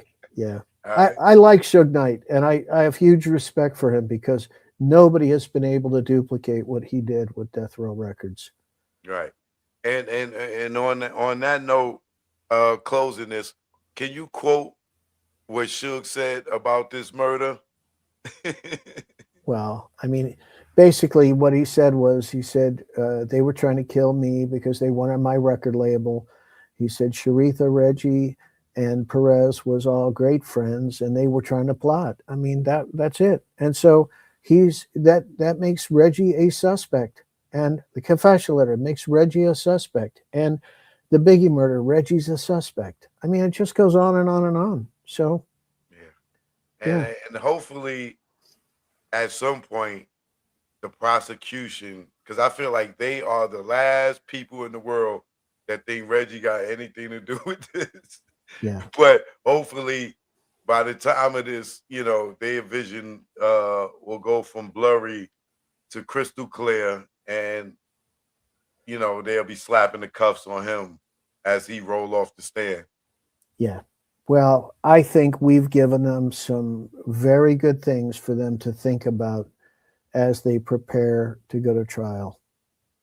Yeah. All right. Well, it's been a pleasure always. Feel free to upload this on your channel, and if you need me for anything, I'm here for you. All right, brother. And you know what? We'll probably be doing some commentary, on this trial. I'm open to that. Yeah. We got to do at least recaps at the end of the week. Well, minimum. I'm going to reach out to you offline because there's a couple of things that I have that I think it's time to release. And so we should probably do that. And I'm happy. Look, I want the truth. Okay. Yeah. I don't need credit for it. Let's give the credit to Russell Poole for some of this stuff. You know what I mean? It's not about me. It's not about you. It's about justice. So if I do something that you want to use, you're welcome to repost it. Because I don't care. I want the truth out there. So, it's not about a copyright or I don't care about that stuff. Yeah, well, some people are like that, but oh yeah, me, yeah. I'm not on it like that. Like, I want justice too.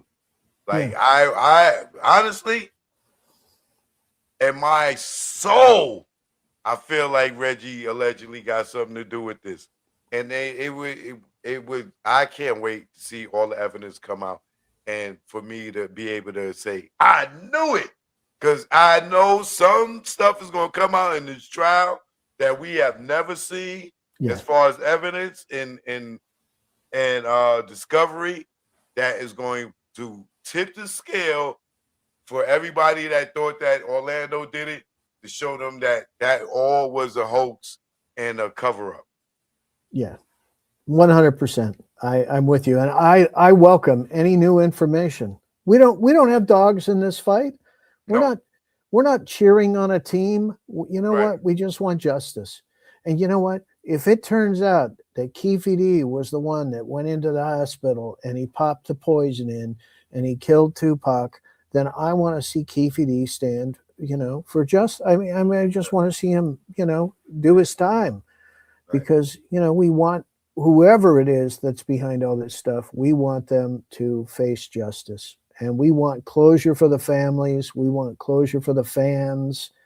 We want closure for everybody involved. 100% here. All right. Well, with that note, I'm going to call you when I get off.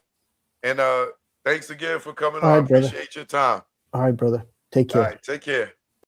About 2 weeks after that, I was contacted by Reggie to go over to Santa Monica Police Department to pick up this firearm. Hackey says he first showed the handgun to his FBI handlers and then turned it over to Reggie Wright Jr. The common denominator on both of those is Reggie. A month later in Las Vegas, investigators say it was a .40 Glock handgun that killed Tupac Shakur. Hackey believes the murder weapon was the same gun he gave Reggie Wright Jr. I believe it is. What up, Ballpark family? How y'all doing? Hey, John, you got a lot to cover up, y'all. Say we got a lot to cover up. Reggie knows. I know he does. Because he said some things that are weird. I said, dang, man, that's pretty sad. I said, financially, that's going to fuck some shit up. And he goes, we ain't going to be hurt for nothing. Puffy was going up the stairs, and he said, I don't care if Tupac died, I don't care if Biggie gotta die, and I don't care if Suge gotta go to prison for the rest of his life. We got a confession letter on how everything went down and who's responsible. Now, getting back to Russell was following in the footsteps of his dad, and he was able to work through the LAPD and have all the things that had to be done within the LAPD. He certainly knew the streets very well, and circumstances in his case were far more tragic because he was killed in the line of duty.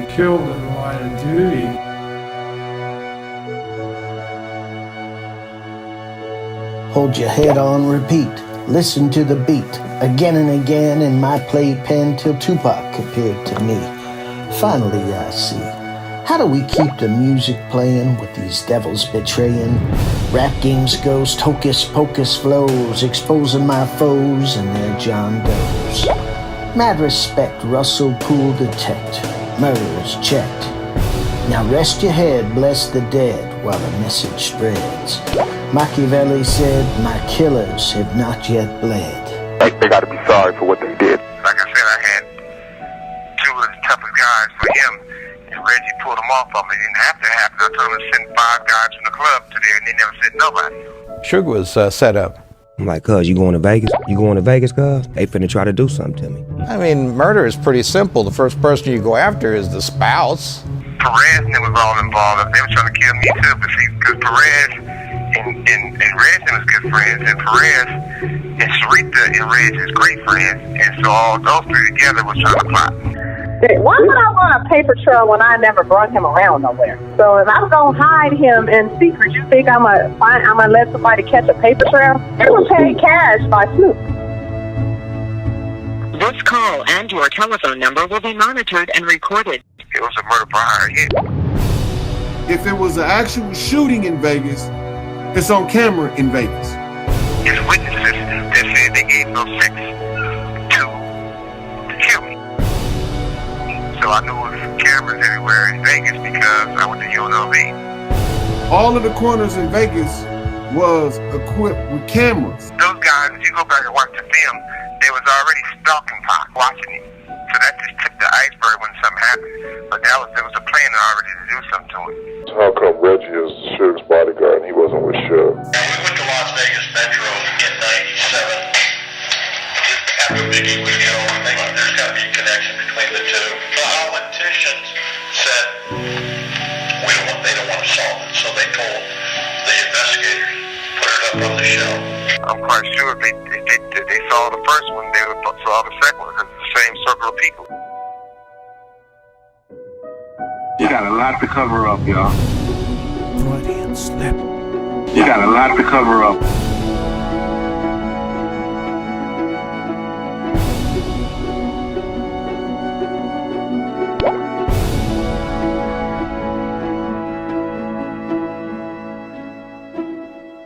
Orlando wasn't even the shooter, you know? He was actually a good kid, too, you know? The same guy that told them, Orlando Anderson, told them that Biggie got killed by the Southside Crips. Technically, nobody knew about the whole thing. No, let me just say that. No, it wasn't the discrepancy. The discrepancy is people say I called names. I didn't call names. I didn't say it was Orlando, Keefe, and all of them. I had gotten all kind of intelligence from my informants an hour after the shooting went down. He called me and started telling me, hey, man, you know, there was Orlando and them behind this. They got in a fight because they saw the chain, saw Orlando and all that. He says, but it's them. I didn't know about the beatdown until a couple of days later. Trickery, witchery, foolery, flop, plot to take out Suge and Pac. Traffic stop starts the clock. Collusion of industry, street and cop. LA had tricked Vegas to have their police and their people out there during that time. Some gang initiative or whatever. Filmmaker takes one last shot. 60 seconds after, no more laughter. Half dead whips out Fatal's Glock. Pop, pop, pop. Pop, pop, pop. Quite the head turner, they's dead, came over Nate's burner. Got 'em on Porky Squawker, surviving a real shocker. Fat ass said, we got a lot to cover up, y'all, and that's what's up. Stripped the straps, unloaded gats, Buntry shot back. 3 men in the caddy, just smoked a fatty, but it wasn't Sugar Daddy. Supposedly there's a hit on Suge. Wounds are life-threatening, but serious, not in critical condition at this time. And the person, as you are already aware, who was the passenger in this vehicle, is a known rap performer by the name of Tupac Shakur. All the traffic lights, all the cameras, there's no way possible anybody should got away with that. With Tupac, I still got a 45 bullet etched in my skull. We've been informed that doctors have told the family members that they expect the rap star to once again recover from his injuries. They know who was going on behind all that stuff, you know? How much would it cost to get rid of Suge? They said, what you mean by get rid of him? He said, kill him. They put a hit on Suge. Reggie's dad told me that. Well, he said, Michael, if anything happened to Suge, that's what he told me. Anything happened to Suge, Reggie would run the majority of the company. It's the same people, same circle of people. It have nothing to do with me, you know? Terita's on the paper. Oh, yeah. And then you gonna sit here and say, who is your biggest defender on Terita? Fuck Suge, and let Suge attack. That's how I feel. Yeah, Reggie would carry most of the burden. It's tough because they want the ownership of my company. Hey, John, you got a lot to cover up, y'all. Doctor said Pac's on the mend. We tried to form some security detail, at least around the floor, around his room, because they had him on the first floor. Surrounded by friends. Foes called in to make kin spin, finish him off. We were pissed off. I'm like, this is an assassination attempt, right? And y'all got him on the first floor near a window. Pac shook the bed, for his life he pled. By the time I got there, remember I was coming from LA. So by the time I got there, he had tubes in his throat, in his nose, in his mouth. So he ain't talk to me, not verbally. He was conscious. He was trying to talk. He did want to talk, but he didn't actually verbalize any words. I always, that's gonna be one of the biggest mysteries in my life, because he was trying to tell me something. He was trying so hard. He was shaking the bed. He was looking at me, with his big old eyes, and I know he was trying to tell me something, but I don't know. IVs to the vein go straight to the brain. Poison would ease his pain. It only took a drop to make his heart stop. D.O.G. Scorsese created the distraction. Lulled protectors in action for the final transaction.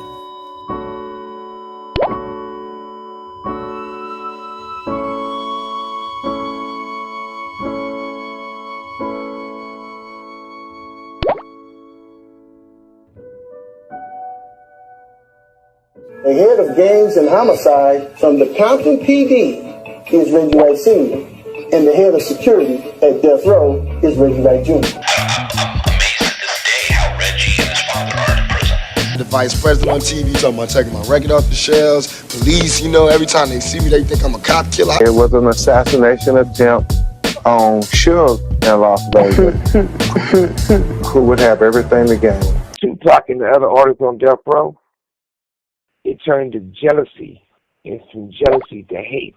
I don't know what kind of next tail he had, but he had the motherfucker could go that whatever it was hitting him all the way from what was going on from Vegas. I could have jumped out on his ass in Vegas, but it was killing me. But Snoop was like, "Hold on, don't fuck this up." They was like, we could hear the shit, and then he started getting calls and shit, and they was telling him that Tupac got shot. And he the only one knows the reason why Tupac's dead, more than me. I was in the car with him. I was told it was an operation. It was a planned assassination. How come Reggie is Suge's bodyguard and he wasn't with Suge? He wanted to be Suge Knight so bad. Where stuff really come from, it come from because they weren't the ownership of my company. Because I feel like the same people that was trying to kill Pop was trying to kill Suge. You know what I'm saying? Them bullets was coming for everything in that car. And if I do that, I'll be putting handcuffs on Snoop. Police did not follow up on the most basic lead. Just happened to have officers in the right spot at the right time. We're able to radio ahead. The cops that they trying to connect to Death Row were never hired on Death Row. He had no relationship with any police officers. When I got shot, it was 37 cameras. All the artists at Death Row was willing to come with me. There's and other rappers who wanted Suge taken out. Yo, it was so much corruption in LAPD. If they would have solved Big case, LAPD would have been shut down. I'm scared of no one. My pitch was to the record labels and to the company was to have police officers that can be good witnesses and for the inmates. You crooked ass cop. I didn't need to take from niggas. I was institutionalized motherfucker. If I tell threatened by anybody, if you want to know the real. Nigga would have went to jail for a long time fucking with me. Get everything you deserve. Perez and Sarita and Reg is great friends, and so all those three together was trying to plot. You always say, those are Reggie people. Suge didn't let none of my security ride with me. Because I feel like they finna try to do something to me.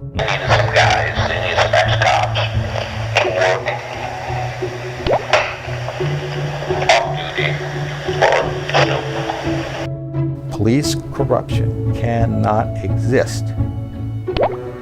Cannot exist unless it is condoned and tolerated by upper police management. Greg Kading is out. His lawyer won't let him do it. You crooked ass cop.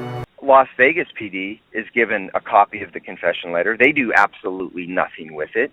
Could it be that the police department had something to do with Tupac's murder?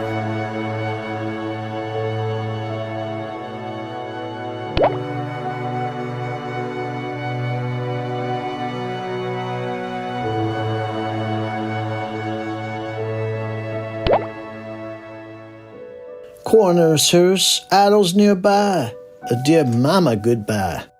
Rushed autopsy, quick cremation, police celebrations. Enemies snicker, Haitian bootlicker.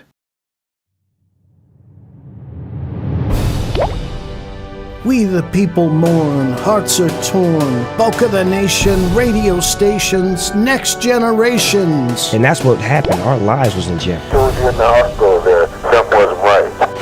Situation was, me and Pac had a little falling out a day or two before that in New York. Now, you don't take no ass with them like that unless something's up. Unless the goose is cooked. Who do you think killed Tupac?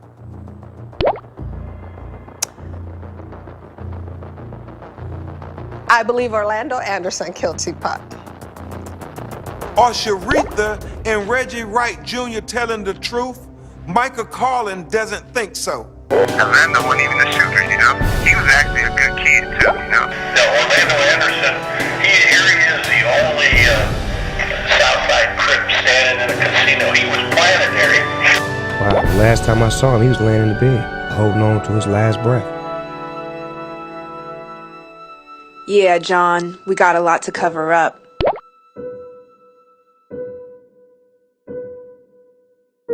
Sold cops throw shade and blame, fill the frame. Orlando's a throwaway patsy, denies the murder flatly. It's a cover-up, a chaos merchant's cover-up. Can't stop the truth from bubbling up. This shit's a cover-up. Nobody cared about Pac having the right amount of security at all, period. No one cared. It was not mentioned at all. No one cared. No, and every time I ask Reggie, he gets really defensive. Told you in the hospital there, something wasn't right. Interfering with the Vegas case. He's a lieutenant in Compton, LAPD, whatever. Interfering with the Vegas case. Jimmy is close personal friends with Reggie Wright Sr. Because Pop, that weekend before he went, was talking about pulling away from the labels and starting their own. What me and Biggie want to do is take control of distribution of rap music. I said, oh boy, do you know what you're going up against? Do you understand the organized criminal networks you're going up against and the two major ethnic groups that run it? He said, yeah, we do. I said, well, you and Biggie can't do no shit like this. He said, we're not alone. We are organizing other young rappers. And let's go and try to be a distributor on our own. At that time, it was 6 majors, and he was trying to be number 7. I remember he was talking about calling it Lucky 7. Said, if you control distribution, you can let them have their labels, you can give them anything else they want, but control distribution. From there, you control the industry. We don't want that, man. It's enough brothers out here dying already. Yeah, John, y'all got a lot to cover up. Y'all motherfuckers got Pac. Do y'all know how much that hurts our hearts?